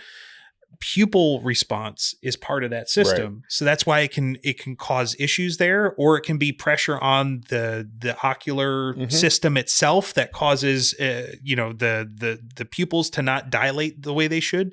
So that could be a good indicator of there being some sort of brain injury. With just a simple check of seeing if the eyes are or the pupils are reactive, reactive to light, if they're the same size, and if they're round. And then this is something that's part of your vital signs. Like that's part of that list of vital signs you need to get for that reason. So like there's all these types of things that can present from those head injuries, and some of them we've chatted about before, like the irregular respirations, although that kind of falls into the primary assessment, I think. But like, those vital signs, the increased blood pressure, you're not finding that out in like the initial assessment. Right. You're not finding that until you're getting vital signs, Exactly. right? Right. And same thing with like the personality changes, the confusion, the alert and oriented stuff. You're not going to find those out until you're well into the interview, and or maybe right away you get a sense of like, oh, are they with it? Let me ask them the right questions. Yep. Let me see if they understand, if they're oriented to time, to place, to self, that type of stuff. And as you reassess them, seeing like you were saying, that blood pressure where the diastolic and systolic kind of start separating from each other with that decreased pulse, and you would see that as you reassess. All right, so we know what to look for, right? We obviously a bunch of it, like there's a bunch of things to keep in mind. But what are we doing? Run around in circles screaming, help, help, help. Yeah, I would just say we're I would take a nap. Just lay down I like and that, yeah. Take one of those you. blankets from the truck and just curl up with it. I mean, there's always a teddy bear on the truck, so you can grab one of those. There's no teddy bear on the truck that I'm on. No. Yeah, I think I should get one and just bring it. You should. They make a bumper sticker. You guys talking about that? They make a bumper sticker that it's got the Star of Life and it says, "Stop screaming, I'm scared too." It's my favorite thing. That's got to be a t-shirt. This is like, these are the times when it's like really trying, because like, while I think some moments lend well to us being like, okay, we're just going to go with the flow, whatever. Yeah. But like the head trauma stuff, especially, and we've talked about it a couple of times with like kids and when children are involved, it's so hard to separate emotionally from that. But it's part of the job, right? I have yet to have, that encounter with like a juvenile, and I'm not looking forward to the first time. Yeah, it's going to be rough. I've had 2 calls with kids, and luckily they were not super bad. They weren't. They were more like illness injuries. One was like a history of seizures, had a seizure, but like that was kind of like every day for them. It's still not great to see. But there are things that we can do and things to keep in mind for interventions and or treatments that we can provide when we're in the field, and things that we have to keep in mind. So obviously from a primary assessment standpoint, the big thing that we're always keeping in mind is controlling, severe bleeding, but really managing maintaining the airway. And that can come about in a couple different ways, because if somebody's unconscious, they have a head injury, that airway may be closed from just like the position of the tongue, right? Like if they're laying on their back, you have to open that up somehow. And this is one of those places where it's not necessarily okay to just kind of, let me tilt the head back and do the head tilt chin. That whole do no harm and don't make things worse, because that can cause extra harm to the neck. If they have a head injury, they could have a neck injury and all this stuff. So that's where the jaw thrust really comes into play, making sure that we default to that maybe in the situations where we think there could be a neck or head injury. Yeah. But that's the big one for me is making sure that airway is like, there are some special considerations there. And of course, considering spine, like, and I don't want to dive too deep into it, but obviously along with this stuff is spinal motion restriction. Yes. Holding C-spine, which we'll talk about next week. We will indeed. But what else? What are some other considerations that we may have to come across in injuries to the face, to the head? Well, we talked about the idea of there could be nausea involved, vomiting, so having suction. It's a big one. The airway clear. Assisting with these ventilations with the BVM. Well, the suction one, I think is because it's not just the vomit, blood. Yeah, like if you're having trauma to the head and face, like that, all that stuff may be mixing and getting in there. Absolutely. But like not you can't make anything worse at the same time. Like, you got to make sure that's clear. You got to make sure they're breathing. But being mindful of the directions we're pushing our suction. Yes. With that head trauma. Yeah, that's something we want to keep in mind, and why it's important. You definitely use it. Yeah, definitely use it, but just being mindful and important to do how you're trained. Like when we were trained, it's you only suction as far as you can visualize. Right. You do not go any Right. farther than that because you may be putting it too far, and you're suctioning on the way out and not on the way in. So you're not pushing anything farther in. So it's like there are proper techniques to doing it so that you're not causing any additional harm. Oxygen. Yeah, with either a non-rebreather, or if they're at a point where the respirations are so low, using a BVM. Yeah, I mean and attaching oxygen to that as well. Yep. Although apparently on your truck you don't ever give oxygen. It's one of these things like throughout class, it's like one of those, like you're giving O2. I have been riding now for however long I've been riding, however many patients I've seen or helped with, and we have yet to give O2 even one time. I've done it like every time I've been on a shift, I've wound up giving O2, but mainly like not just because like it's usually indicated by, oh look, their O2 sats are at like 92. Yeah. And that's usually because I'm usually helping out putting on the vital signs from the heart monitor and stuff, and I'm like, hey, do you want me to put them on a nasal cannula? Yeah, sure. Go, do that. And, but yeah, it's just like, putting it on the truck, putting it on the thing. Like I've got a bunch of, I've carried the bag in a bunch of times. Yeah. You know what winds up happening? It always gets carried out by the. Well, that's why you haven't had to use it, because you've brought it in every time. If you didn't bring the oxygen bag in, you would need it every time. From now on, that O2 bag is staying out. And do you know who carries the O2 bag out every single time without fail? Who? The police that are on scene. Yeah. Every time. Well, you saying, "Oh, I just won't bring it in." I know Chris Fingston's ears are ringing somewhere 100%. On the West Coast, from the EMS 2020 podcast, because I love his rants on.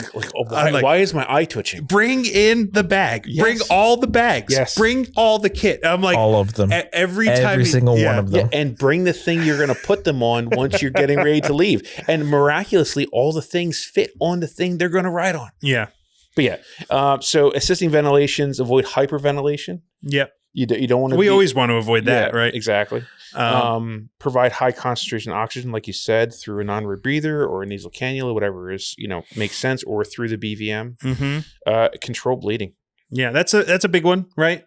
Especially if it's things getting in the way of other stuff. Yeah, like whether it's clear or red, if it's coming out of them, you can't put it back in. Right. Well, and this even comes into play with like the open head wounds, right? Where it's like, if it's bleeding, we want to stop that so it's not continually, flooding the area and bleeding too much, and like that control the bleeding, the airway. Yeah. If you're bleeding if you have a laceration to the lip or the cheek or something, you could be compromising the airway as well. Yeah, and then I think one of the big ones too in this category of things that we could do is, I mean, none of us really ever wants to come across something impaled within the head or the face, but the same rules apply for impalement anywhere else, where it's like, should we take it out? No. If it generally, no. There is one instance where they did go through with us that it is allowed under our protocols to remove something. I have a question. Well, hold on. Let me finish the thought, because it's a very specific instance. Yes. If it's impaled through the cheek, it's impeding the airway. Like if it's causing breathing problems, and you can visualize both sides of the item as it is impaled through the cheek, then you can remove it if it's a problem. Why did they say pencil every single time they mentioned it in class? I would bet that 90% of the times that somebody has had a pencil, or somebody has an object impaled through their cheek, it's like from kids messing around in a school. But it's like, I would bet. Like every single instructor, when they gave the example, it was a pencil every time. I don't know. Baba Yaga. Yeah, right. Exactly. Yeah. Oh man, he killed them with a pencil. That is an amazing. I just rewatched. I haven't done 4 again yet, but I just watched 1 and 2. I got to watch 3 as well. 4 was so bad. They're all so good though. Like 2 was bad. 2, like John Wick 2 got real cheesy. 3 got better, and then 4 I liked. But nothing beats that first one where you're like, so fantastic. What is this world that they live in? There's assassins that are all in this kind of like like gothic. What? Like they're. It's not steampunk. It's more like No. Victorian era. Yeah, kind of. Like they're using rotary phones and stuff. What I want to do is I need to go to that hotel and I just want to interview. Oh, the people. Continental. Yes. Yeah, I would love to stay in that hotel. And the Suicide Girls, like all the Suicide Girls were in it. It's a good flick. It's awesome. I like it. And if I have to dress up, I want to dress up like John Wick. Hey, the suit that I got, when I got my suit, I literally went to the guy and said, "Listen, I want the John Wick suit." Yeah. So I got like dark colors, purple liner. Man. That's class right there, man. Anyway, enough of the ADD break for movies. Yes. And then monitor mental status. It's the big one. Could decline as you transport and treat them. Yeah. So, definitely something to keep in mind. Yep. And then there's also like some things you should avoid. Right. A couple of things that come to mind. NPAs. Mm-hmm. Like we look at those as a kind of really good tool to use, especially for unconscious patients, which may come from a head injury. Right. So you may be inclined to go, oh, well, this is the time I should put a nasopharyngeal airway in so that it, an adjunct to help keep the airway open. However, that is one item that is specifically contraindicated for possible skull fractures. But if the face is crunchy, wouldn't it be easier to pass it through? Well, you'll pass it right through into the brain. That's why, like if there's fractures and stuff to the facial bones on the inside, that's why you don't do that, because it could pass into places that you don't want it to pass into. So, Jonathan, question about that. So, as far as like protecting the airway with facial trauma, what do you do if it's not an NPA? Well, he's going to intubate because he's a paramedic. Well, he's got cool stuff. Intubation is a thing, but I would say that positional airways, and even body positioning, are going to be probably your go-to thing. I mean, it depends if they have an intact gag reflex. We can use oral airways if their gag reflex is not present. But yeah, we do want to be cautious and avoid, based on protocol, avoid NPAs in that sort of head facial trauma situation. So, and that's where it's like, well, if you may need to just put in some manual effort and do a jaw thrust maneuver, or have, unfortunately, two people, one doing a jaw thrust and the other one holding like a BVM mask. Yeah. If you need to ventilate somebody, but if you have the hands, you could do it. Exactly. The biggest issue with the jaw thrust is it's your baby. Once you're in that position, you're holding that the entire time. Yeah. It's really, I mean, another reason why I wish Pennsylvania would allow us to do eye gels. Come on. They're so cool. It really should be part of the BLS scope. Yeah. And they take up so much room in the bag anyway. They do take up a lot of space. I know. Yeah. Oh, are they not part of you guys' scope of practice? No, supraglottics in Pennsylvania are not BLS. They are ILS. So AEMTs can do supraglottics. I think it's one of the things that they keep away from us just because they need to justify having AEMTs. Yes, that's where I'm at about it. It has nothing to do with anything about patient care. It's that I'm cool and you're not. I was dropping eye gels as an EMT, bro. I know. Well, I mean, different states. It's a thing. There he goes flexing again. Hell, different regions. One region we had them, and then the other region we had King Airways, and it was a whole thing. Okay, so we've talked about things we can do. Yeah. We talked about mental status. Yes. One of the things that ties into not just mental status, but motor ability and mentation is that kind of comprehensive scale that we've talked about before. Scottish, not awake. Yeah, balance thing.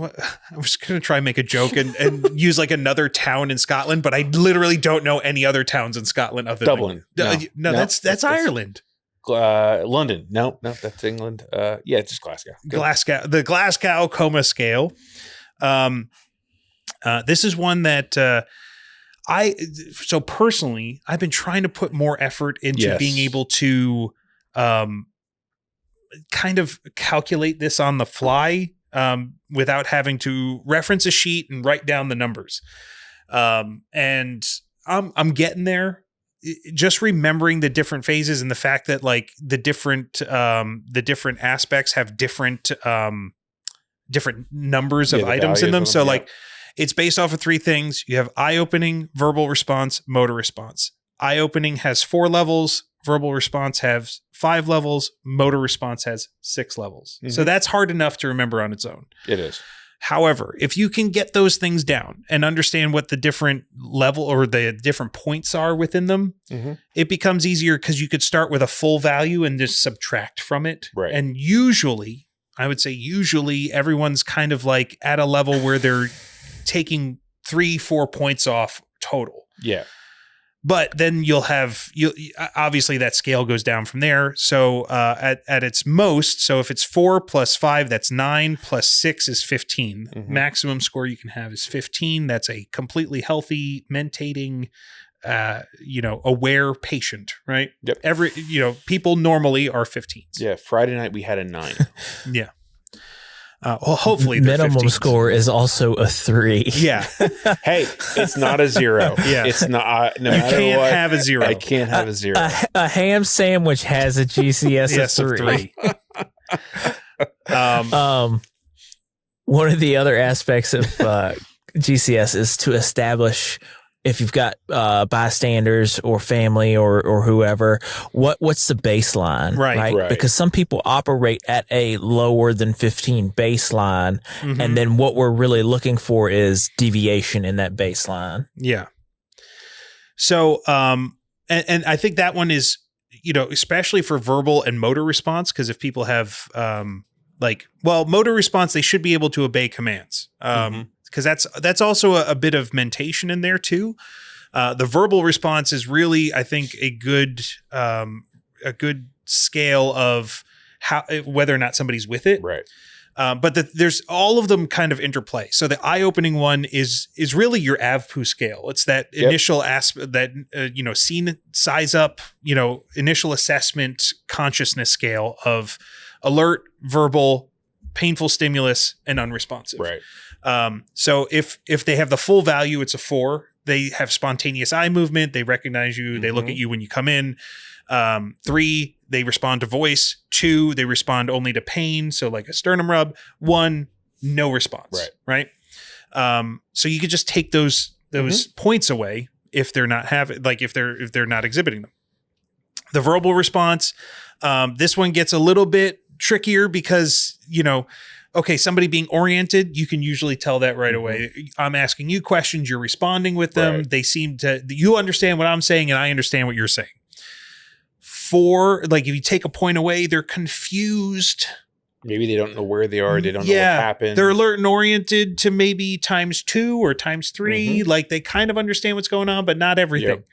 But they can make words and they can have a conversation. They just don't exactly know what's going on. Take another point away. It's inappropriate words. Yeah. So they're using things that don't make any sense. That gets scary because then higher likelihood for a stroke. Right. Or you're seeing slurring. So it may be chemical alteration or severe brain injury. Like these are things where it's like, if they just can't form the words, you're taking more points away. Then they start making, it's incomprehensible sounds. A lot of like special needs patients that have severe disability may fall into that category where it's like they're nonverbal, but they can make some sort of noise or sound, or there's none. So that still gets a 1. So you're taking these points away as you're kind of calculating them. And then motor response, we get to the thing that we talked about before, where we have the body's response to things. So 6 is obeys commands, which can be tricky because if a patient doesn't want to obey commands, or you kind of have to interpret, like, are they moving under their own free will? That's really what it means. Is if you're asking someone like, hey, can I hold your hand so that I can check your pulse? If they're giving you their hand or they're refusing that, I think you're still in that 6. Yeah, because they're making the decision not to do so. But really, in the letter of the word of the scale, it's do they obey commands? So it's kind of a judgment on that one. Yeah. So the next one down from there is localizes pain. So if they're feeling pain somewhere, they can tell where it is. They can point to it, or they're kind of like indicating that there is pain or sensation in one area. That one is hard for me to kind of like, it's very difficult to kind of split the line between 6 and 5. Yep. But most of the time people are going to be at a 6. Then if they can't really control their own motor functions, but if you give them a painful stimuli, they at least react to it and shy away from it, and withdraw from pain. That is 4 points. Right. So then the abnormal flexion, that comes next. So this is the decorticate. Yep. So arms pointed in. That kind of body posturing is a 3. The extension or decerebrate, where everything's starting to point outwards, that's worse. That's a 2. And then 1 is nothing. They're have no body response, no motor function. So somebody who's basically dead is a 3. Yeah. So Jonathon, how often should we be applying and looking for the GCS? You're going to use it on every single patient encounter you have. And you may even evaluate a GCS multiple times throughout a single patient contact. You really, and it will be pretty obvious if you establish what a baseline for that patient is in that moment, and then you start to see changes. But you may have to recalculate that GCS as the call goes on. And it may improve or it may deteriorate just depending on what you're able to accomplish. Gotcha. So yeah, every single patient's going to get a GCS evaluation. Usually we have those transport sheets, and on those is like multiple spots for GCS, like at patient initial patient contact, when we deliver or transfer, and like I'm trying to get better at it because like sometimes the forms will help you cheat and they'll give you little numbers on them and stuff. But like, I just want to, I'm trying to get better at just looking at somebody and going, okay, that's a GCS of, well, it's a -1 for not following directions. And it's a -1 for, sluggish eye contact. Like, they're not really alert. So like, so now they're at and then the important thing to remember too, is that when you're communicating that to higher levels of care, usually from what I hear, they don't want to hear the total score. They may want to hear the total score first, but they're going to want to hear like, oh, well, if they're like a 12, they're going to want to know where. There's a lot of room for. They want to know where the -3 is. I have a little little cheat card that I got with a bunch of other ones off of Amazon, and that's helped me because even the patients where I'm not necessarily having really any interaction with because it's the EMT or the medic, I'm able to kind of look at them and watch what they're doing, and it's helping me because I'm doing it for every one of them, even if I'm not recording it. Yeah. The cheat sheets are great. Oh, they're awesome. I mean, why not? Yeah, I'll take any opportunity I can to cheat. If you ain't cheating, you ain't trying. Exactly. So yeah, GCS is an important one in there, and it's very tied into the mentation, the effects of things that can be traumatic brain injuries. It really helps us assess that as we're going through. So it's one of those core skills that I don't think we can really reiterate enough on the podcast, especially in our own practice. But yeah, so that's a big one, and then. I think the last thing we kind of covered off on when we were going through this topic was like some of the more the specific injuries to like not general injuries to the skull itself, but like special situations. We touched on one of them, like impalements. Impalements are stabilize the object and don't make it worse, right? It's like splinting. Yep. One of my favorite, we talked about Code 3 a couple times in that whole scene with the stick in the eye. And then that whole conversation after the fact with the one that was in quote unquote in training, and just going through that and how they did it. Oh yeah, Code 3 awesome. You're talking about? Yes, it's awesome. Actually, that's a good one to point out. Like if you have something impaled in an eye, cover both eyes. Right. Because they're connected to each other. And if one eye tries to look at something, it will move the other eye. And if there's something in that eye, it'll cause extra damage. So and it showed the medic advocating for his patient. Yeah. which it was a great example of that as well. Yeah, I'm glad we finally forced you to watch it. I was bullied. I feel hazed. I have some emotional trauma from being forced to watch the movie, but I got through it. Emotional trauma is not part of our trauma block. Hey, listen. I'm going to go with it anyway because I was emotionally traumatized into taking EMT school. Then I was emotionally traumatized into watching a movie. What's next? Paramedic school. We'll get you there. I think Max needs a call to the wambulance. Yes, he sure does. Yes. So we talked about facial injuries. Yeah. So really, there's not much more to kind of go into there, other than it's kind of like splinting is keeping things stable. Yeah. Right. Like that's the important thing. Some of the mandible or maxilla injuries, like where you're talking about like dental stuff. Yeah. That, man, I think it was kind of like, you treat those like you would treat, like if you lose teeth, essentially it's like losing a limb, like, or like, like any other amputation, just keep it, cool or whatever. Did they say put it in milk or something? Somebody said, I don't know if that's official. I don't know if that's either. It's either no. like, really? Yeah. Thank you. Oh. But like, that's like butter and burns. No. Yeah, no. But like, obviously we keep in mind the primary assessment, airway obstruction, airway. But, if they have loose teeth, swelling, just try to, if they have stuff falling out, take it with you and bring it in. Yeah, bring it in. Like, hey, like all this stuff fell out of that guy. Here you go. Yeah. And like really just keep attention to it. Cause like things may shift during transport too. And as you provide other interventions, cause like, unfortunately you have to sometimes put, the importance of an airway over, I can't misalign the teeth. Well, you're going to have to move that jaw, and that may not be great for the jaw injury that they have, but you got to open up the airway. So if they can't breathe, it doesn't matter how bad their jaw is, they're going to be dead. Yeah. Yeah. And controlling bleeding, the focus on suctioning, making sure the airway stays clear. All that comes into play. Yeah. And then the last thing to kind of touch on in this category is non-traumatic brain injuries, but we've talked about these on the podcast before. Yep. So it's things like strokes or aneurysms, infections, metabolic disorders. Listen to our previous episodes on AMS and diabetes, strokes. I think pour some sugar down me, stroke me. Those are the two categories or the two episodes where we talked about altered mental status. Indeed, we did.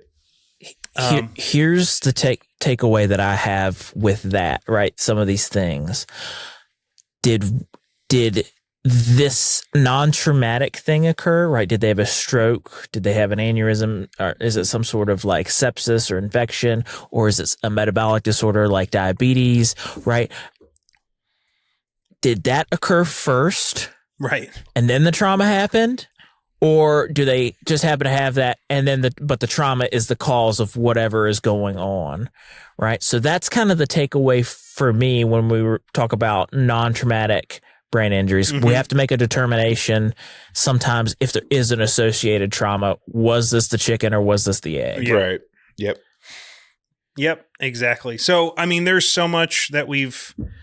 we do it every week. We look back and go, man, we learned a lot in this episode and through this chapter, and we go, okay, what's next? And this is the challenge of EMS. The challenge of EMT school is like you go from one deep topic into another.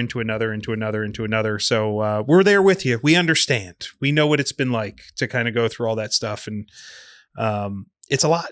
And we hope that the way we're breaking this down and the way we're kind of going into personal experiences with it or stories from the ambulance, these stories from the ride along is helping you solidify the things that you're learning in school and will hopefully help you pass through the course and become a better EMT.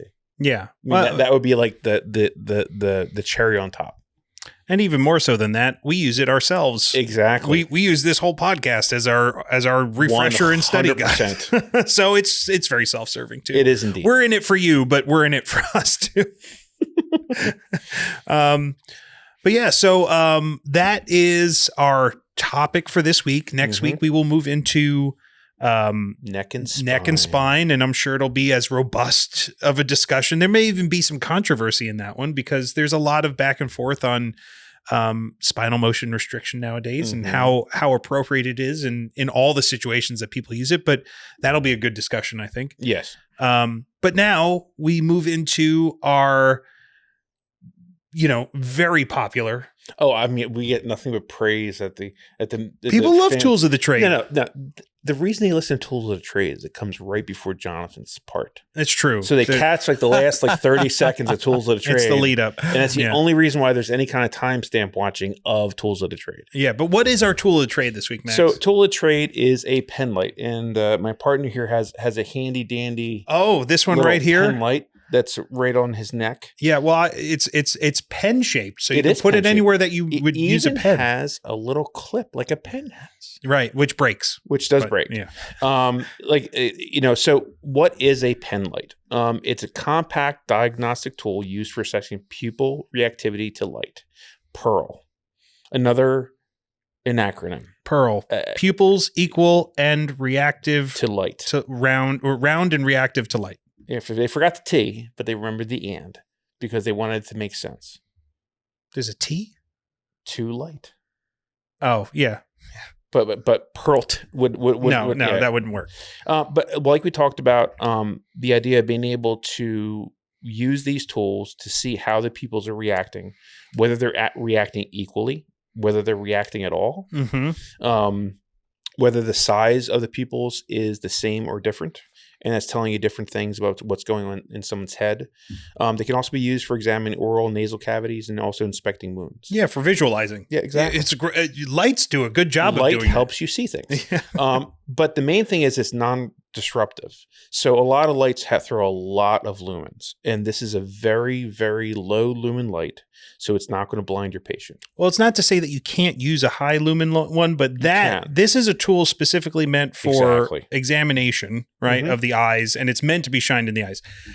Most flashlights are not meant to be shined in the eyes. No, as a matter of fact, lights that are designed to really alter your status or what you're about to do by shining the light in their face. Yeah, you'll really upset somebody by shining like I carry a big old multiple thousand lumen light on my hip whenever I can. People don't like it when I shine it at them. So a lot of these are going to be incandescent bulbs. Some are LED as well. But a lot of these are going to be incandescent bulbs. So it's very low lumen light. It has a handy dandy scale on the light itself, a lot of them showing you different pupil sizes. That way you can identify the size that you're looking at and giving that information to higher levels of care. What is, I don't know off the top of my head. I wonder if one of you guys might, is it 7 millimeters is the typical average pupil size? I thought it was 6. I thought it was when they went over these, that's normal. Well, I don't know what you're saying by that. So if you're looking on the Penlight, you have the different sizes written, and it goes from what's the smallest one? So smallest is 2 millimeters, and it goes all the way up to 9. 9 seems huge. So 9 would be completely dilated, so they could be on some kind of under the influence of some kind of drug, right? And then if you have pin prick pupils, that means another thing, which for the life of me I can't think of what that means. Well, so if they're constricted, that is a indicator of opioid use. Gotcha. And then if it's the other one, then it could be an indicator of stimulant use. There we go. So it go ahead. It actually depends as far as the appropriate size. We have a range, and that's going to be different for everybody. Right. And dependent on the lighting conditions too, I assume. Yeah, and yep. So 2 to 4 millimeters in bright light, that's going to be kind of your normal range for an adult. And then 4 to 8 millimeters in darkness or low light situation, that's going to be your normal range for an adult as well. Gotcha. So it just kind of depends. And a lot of these are meant to be disposable. Like everything else in medical technology, you use it once, you throw it away. And it's for hygienic purposes because it would be very hard to guarantee that this thing was antiseptic. Just the nature of it. Sure. It's also just super simple. think that thing was like $5. Exactly. So key uses in EMS, you have neurological exams like we just talked about. ENT, so ear, nose, and throat. And also portability, safety. So it's very small. It can be fit almost anywhere. Mike earlier had it right at his neck. A lot of people do that. And a lot of them have a key activation off that little clip. Some have also in the back. A lot of them are momentary. So as long as your finger is on it, the light is on. The minute your finger comes off, it goes out. Some of them have a permanent on-off on the back, like other flashlights. So I for that particular tool, I have one in my kit, but I tend to not have it with me because they break for that particular one. And I've seen a lot of people usually carry more like higher end not necessarily pen lights, but they'll use more tactical lights. And there's a problem with those because they're super bright, right? I will say it's not necessarily about the particular tool. It's about having some sort of lower-ish powered light. I've seen a lot of people doing this. And, maybe not just blasting the center of that light when you're examining somebody. So like if you're going to use the periphery of the light, like, hey, we're going to feather the edge of it onto the eyes instead of, blasting it straight down the middle. You can sometimes get away with using a bit higher powered. I've even seen a bunch of people using their phones. Yeah. Phones can work. They got a lot of spill on those. So it's hard to use and phones are awkward. I have a light on my wrist all the time on my watch. And while I don't think it's the best tool for assessing pupils, it can be done as long as you're not blasting somebody in the eyes, right? Like just using the edge of it and then coming on the eye, then off the eye, then back on the eye again to see the reactivity. You're just given enough light to be able to see, like, A, to visualize it, but B, to like see if there's a reaction. And like these were designed specifically to be small scale, portable, and alternate to full size flashlights for focused, non-destructive illumination. Non-destructive illumination. I can't imagine, man. Destructive illumination is like laser beams, like exactly. And they've started to transition from the incandescent bulbs to LEDs, which are more efficient. But the idea that these are disposable, inexpensive, and they can easily be tossed and you can get another one is a good thing.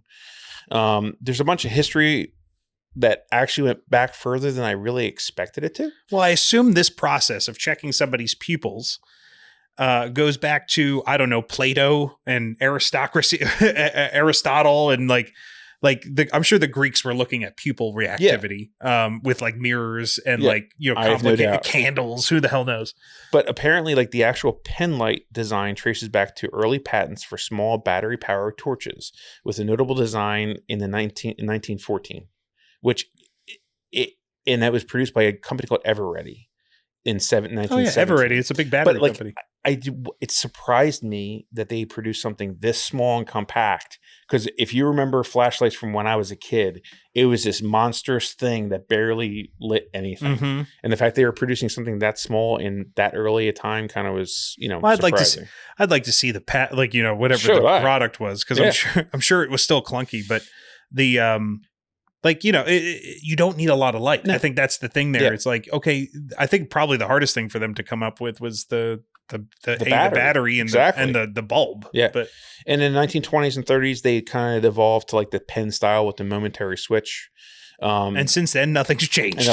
Like literally, it's the whole history. What we're describing is the thing that you can buy today on Amazon for $5 or less. Temu, I bet you has them for even less. Yeah. And like we talked about, like there have been some things that have changed. The scale of pupils that are on the side, as well as the idea of incorporating LED technology, which makes the batteries last longer. But I mean, it's a very simple device, but it is definitely one of those things like this is part of your vital stats. Yeah. Should be in your kit. Yeah. And it's going to tell you a lot of information about what's going on inside of something you can't look into. So real simple. But man, I think it's an invaluable tool. Yep. And you should have it with you. I mean, because the reality is you're going to need it just as much as you would need potentially a stethoscope. Well, blood pressure cuffs are kind of whatever, but. All right. So now I have a confession to make. Here we go. Or not a confession. Well, A, a discussion topic, but B, a confession. No shame in this. can you guess how many times I've checked somebody's pupils while riding an ambulance and having the paramedic or somebody tell me to get vitals? None. Which I'm disappointed with. I mean, like, I'm sure it's one of those ones where, like, if a head trauma or, the possibility of intracranial pressure was there, it would definitely be one of those ones that gets prioritized. But it is very, I have found very often not done. Yeah. Have you done it? I have done it once because I kind of pushed my way into it, and the medic just kind of they gave me one of those. Yeah. This little rookie trying to get his full set of vitals. How about you, Jonathan? Like every day, like is it a constant use thing for you?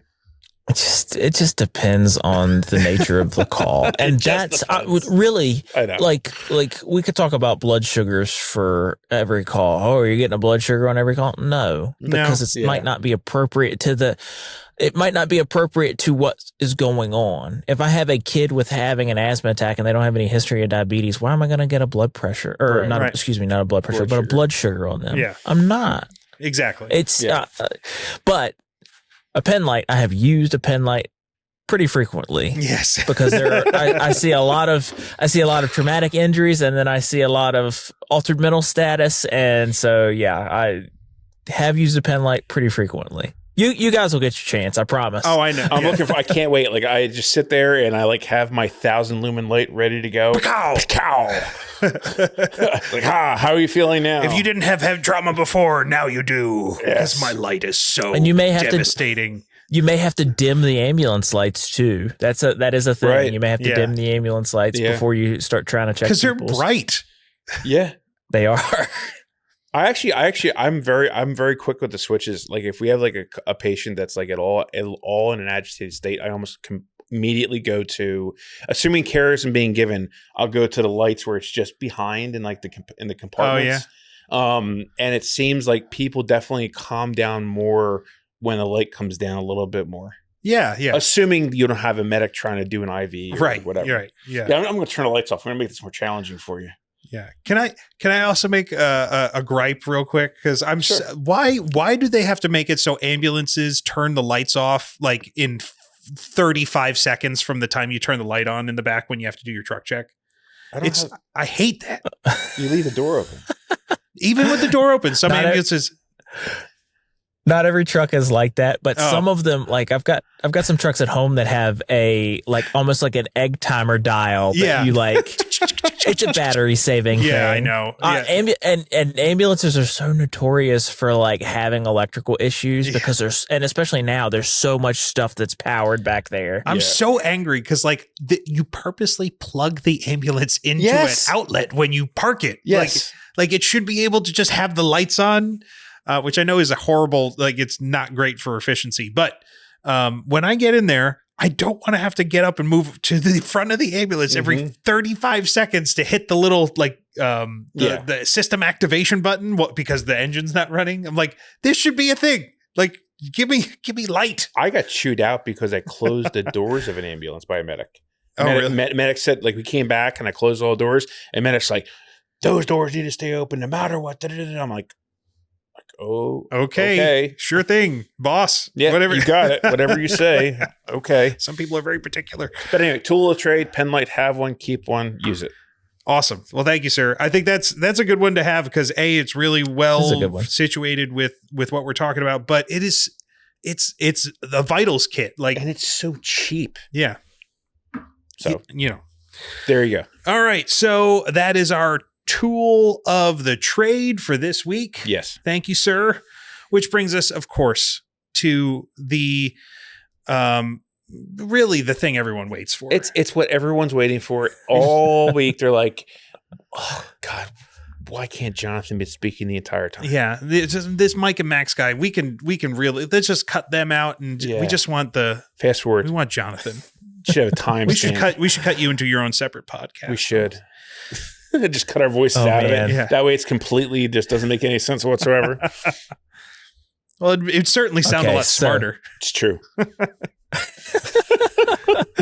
All right. So moving on, we have our student tip, which has turned into student test prep of the week, where Yes. I ask you guys questions, and we go out and answer these questions, and hopefully the audience is following along with us, and they're able to get these rights or get these answers correct.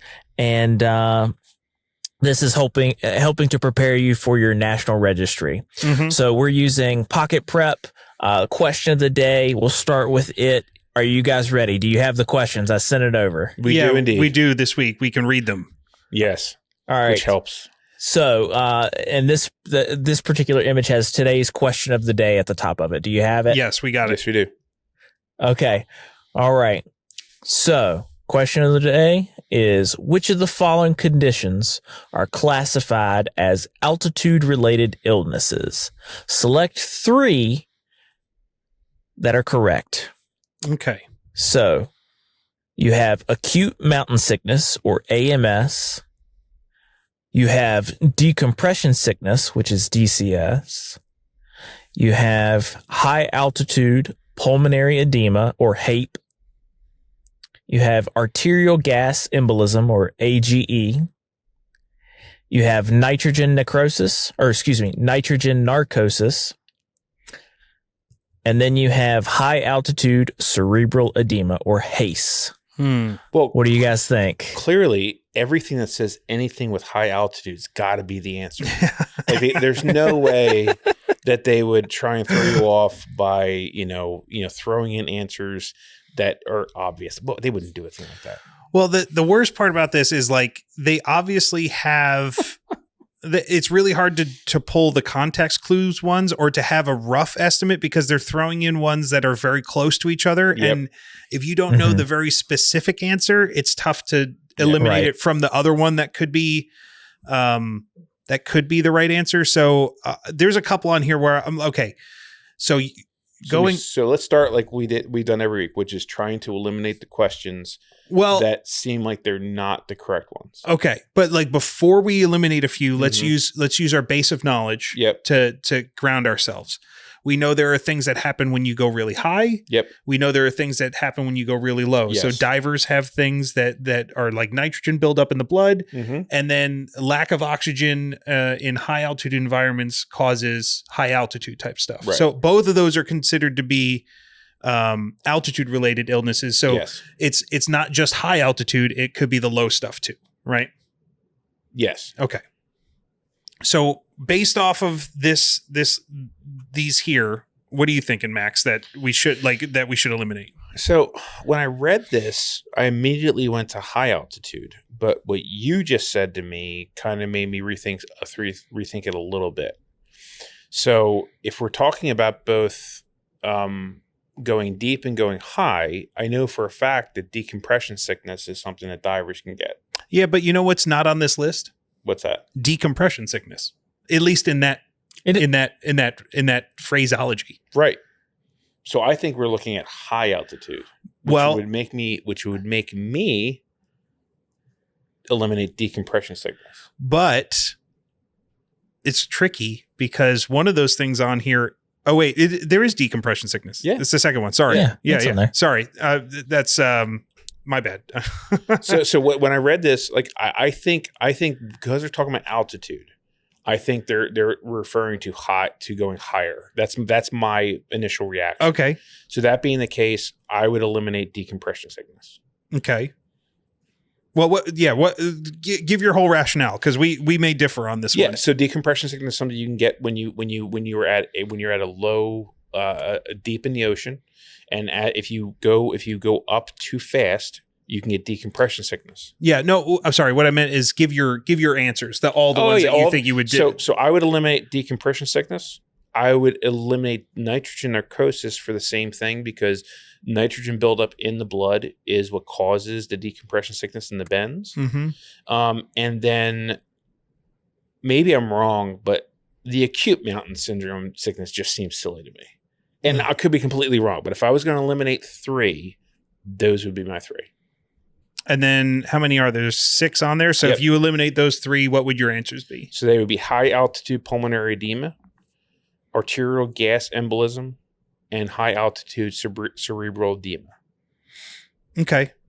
So that's what I would go with as far as what my answers would be for the 3. So mine would be, because to me, I think they classify deep sea stuff as altitude related sicknesses. Right. So I would take a more broad approach. I don't think acute mountain sickness is a thing. Yeah. I think that's a phrase that they threw in there to try and throw everyone off. Decompression 100%. Sickness is absolutely a thing. Yep. I would check that one. High altitude pulmonary edema, that is a thing. Yep. You could watch the movie Vertical Limit. I think they show high altitude pulmonary edema in that movie. So the other 3 on there: arterial gas embolism, nitrogen narcosis, or high altitude cerebral edema. I don't think high altitude cerebral edema is a thing. I think they're throwing that in there to throw you off because high altitude pulmonary edema is a thing. Gotcha. So between arterial gas embolism or nitrogen narcosis, I would probably go with arterial gas embolism because I think that's one of the things that can happen as part of ascending too quickly. So it's one of those ones. I'm not a lock. I'm kind of like, I'm 2 of them I'm pretty confident on. And then the third one I'm not super confident on, but that's what I would go: decompression sickness, high altitude pulmonary edema, and probably arterial gas embolism, which may not even be a thing. Right. Okay. Are these your final answers? Yes. Those are, lock it in. Okay. Do you guys want the good news? Yes. Okay. You each got a couple correct, one correct. Nice. The bad news is you did not get them all correct. Of course. Well, that's sweet. So the actual answers are acute mountain sickness, what? High altitude pulmonary edema, and high altitude cerebral edema. These are all high altitude related illnesses. I thought too much into it, I guess. Acute mountain sickness. You guys were overthinking the shit out of it. Oh, damn it. But anyway, these all are conditions related to going to high altitude. And for me, the way that I differentiate, which, technically it's not correct, but I think about altitude in the atmosphere. And then I think about like some of these things are dive related, decompression sickness and nitrogen narcosis. Those are typically dive related things. So I think about pressure when I think of those. Yeah. Those things. Right. And those are in liquid usually. But yeah, so acute mountain sickness is a thing. It's more of a mild thing that is kind of like a hangover, right? If you were hangover types, just not feeling great, headache, that sort of thing. But then high altitude pulmonary edema and high altitude cerebral edema, those are true emergencies, and they need to be dealt with pretty speedily. So what is arterial gas embolism? Is that anything, or is that just junk they threw in there? No, those are, as far as I'm aware, that's a thing. Okay. Now, sometimes they do throw some junk in there that's made up. So let's look it up.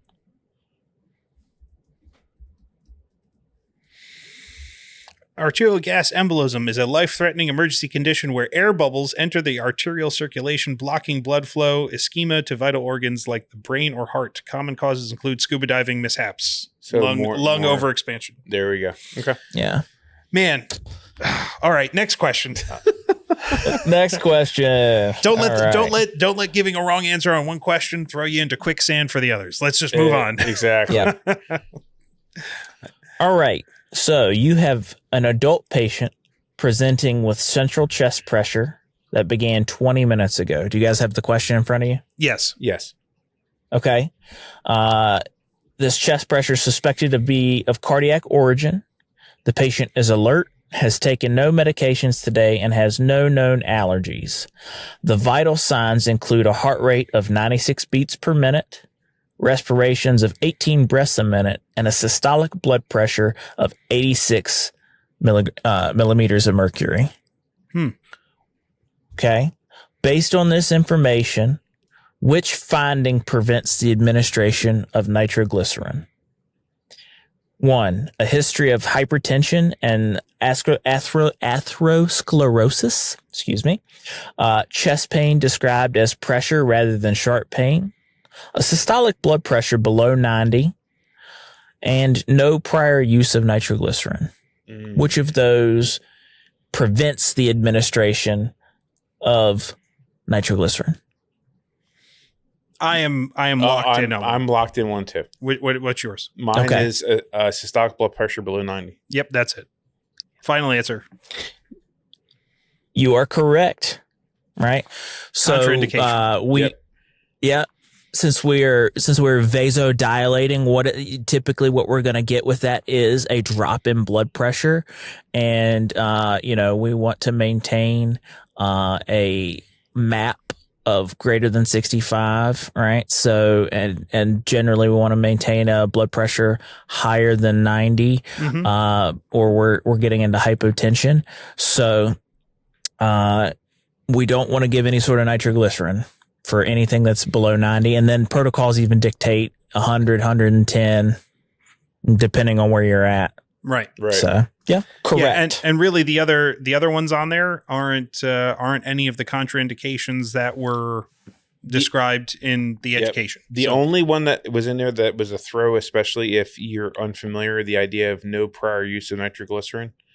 Like as far as like a throw in there of not an obviously wrong answer, but it could at least draw your attention to it. It could. I mean, the assumption is that the patient on our side, in our scope, BLS, it would be assistance with their prescription. Right. So right. If it's prescribed to them, it doesn't matter if they've not used it before. It's been prescribed, so they can use it. They may not have had chest pain before. So that one, that one's one of the tricky ones. But yeah, that's. But it's all about knowing like there's certain criteria, certain contraindications, and knowing where they're at, and that's the kind of stuff that the only way you're going to get, in my opinion, with me, was just memorization and going over it and seeing these questions over and over again. And if there was a prior use of erectile dysfunction medications within the last 24 hours or 48 hours, depending on which protocols you're going by.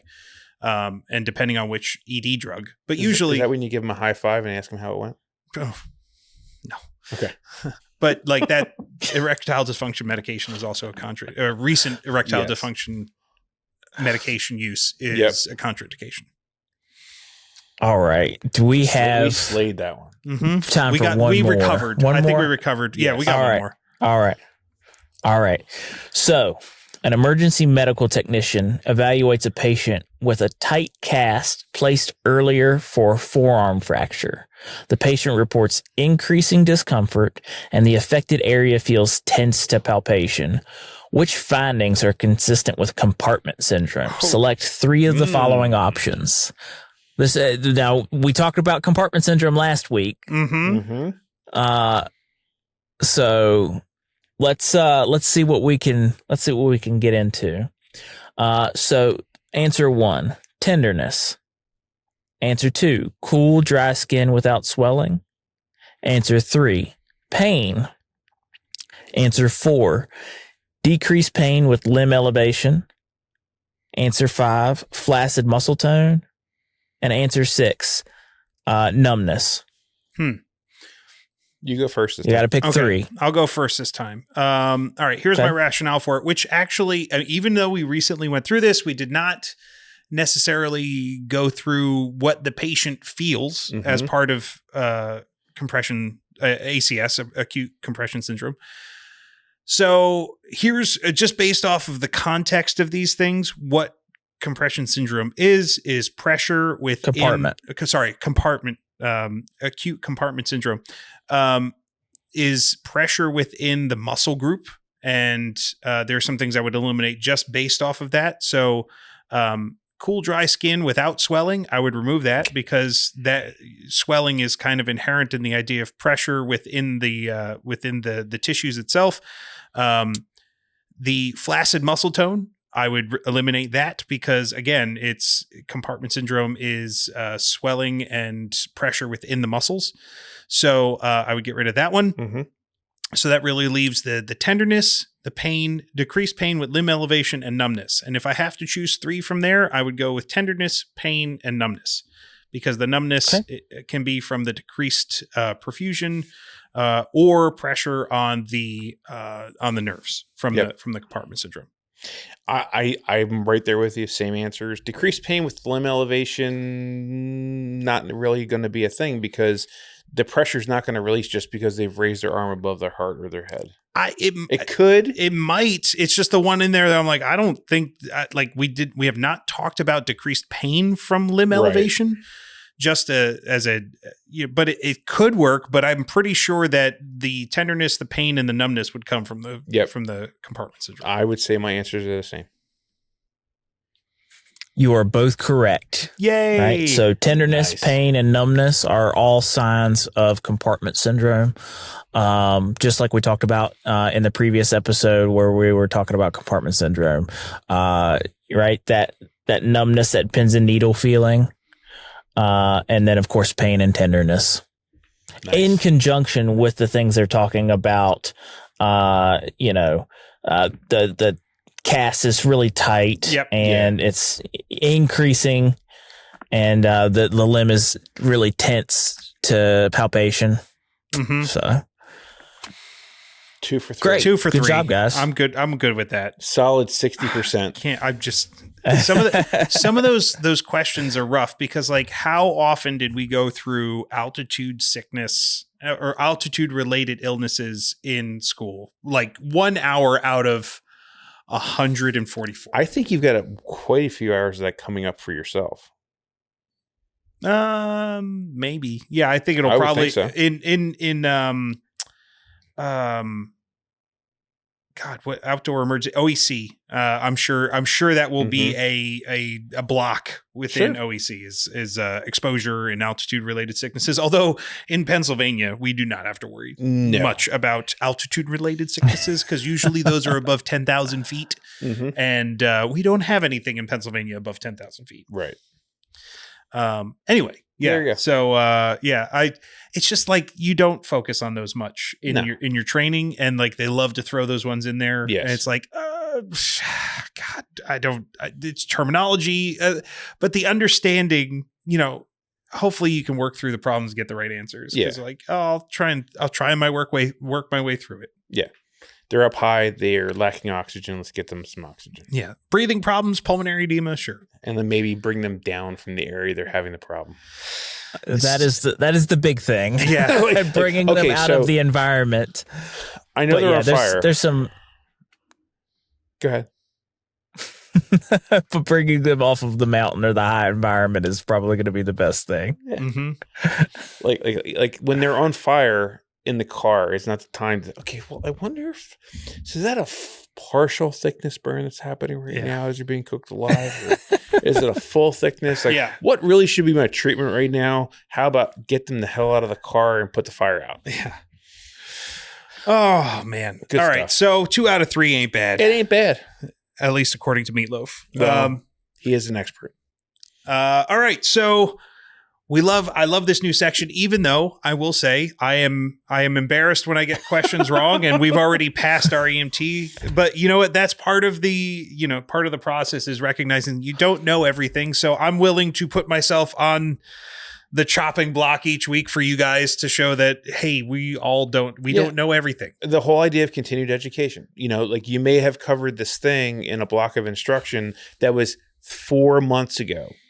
Well, you might just run into it tomorrow. So the idea that you're constantly reassessing that and, going back over. I don't think we're going to run into acute mountain sickness tomorrow.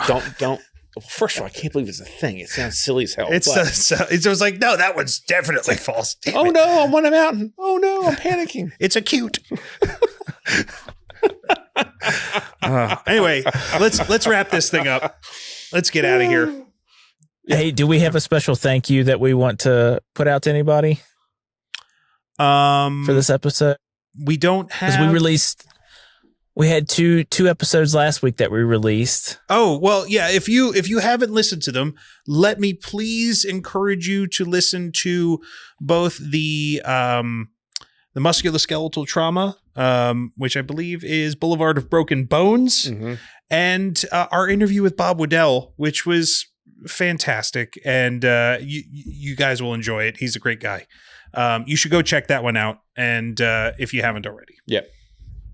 But yeah, I would encourage them to look at those, and then all of our previous episodes that relate to this in terms of. I mean, if you're just hearing about this now, or maybe this is a short you're catching, like, and you're in school or you're already on an ambulance, like, go check out the content. Let us know what you think. Yep. So I think with that, we'll wrap this thing up. What do you guys think? Sounds like a plan. Let's do it. Cool. All right. So thanks for taking the journey with us, everybody, and we'll see you next time on the ride along. This podcast is for educational and storytelling purposes only. It is not medical advice or official EMT training. Always follow your accredited instructors and local protocols. Heartbeats racing in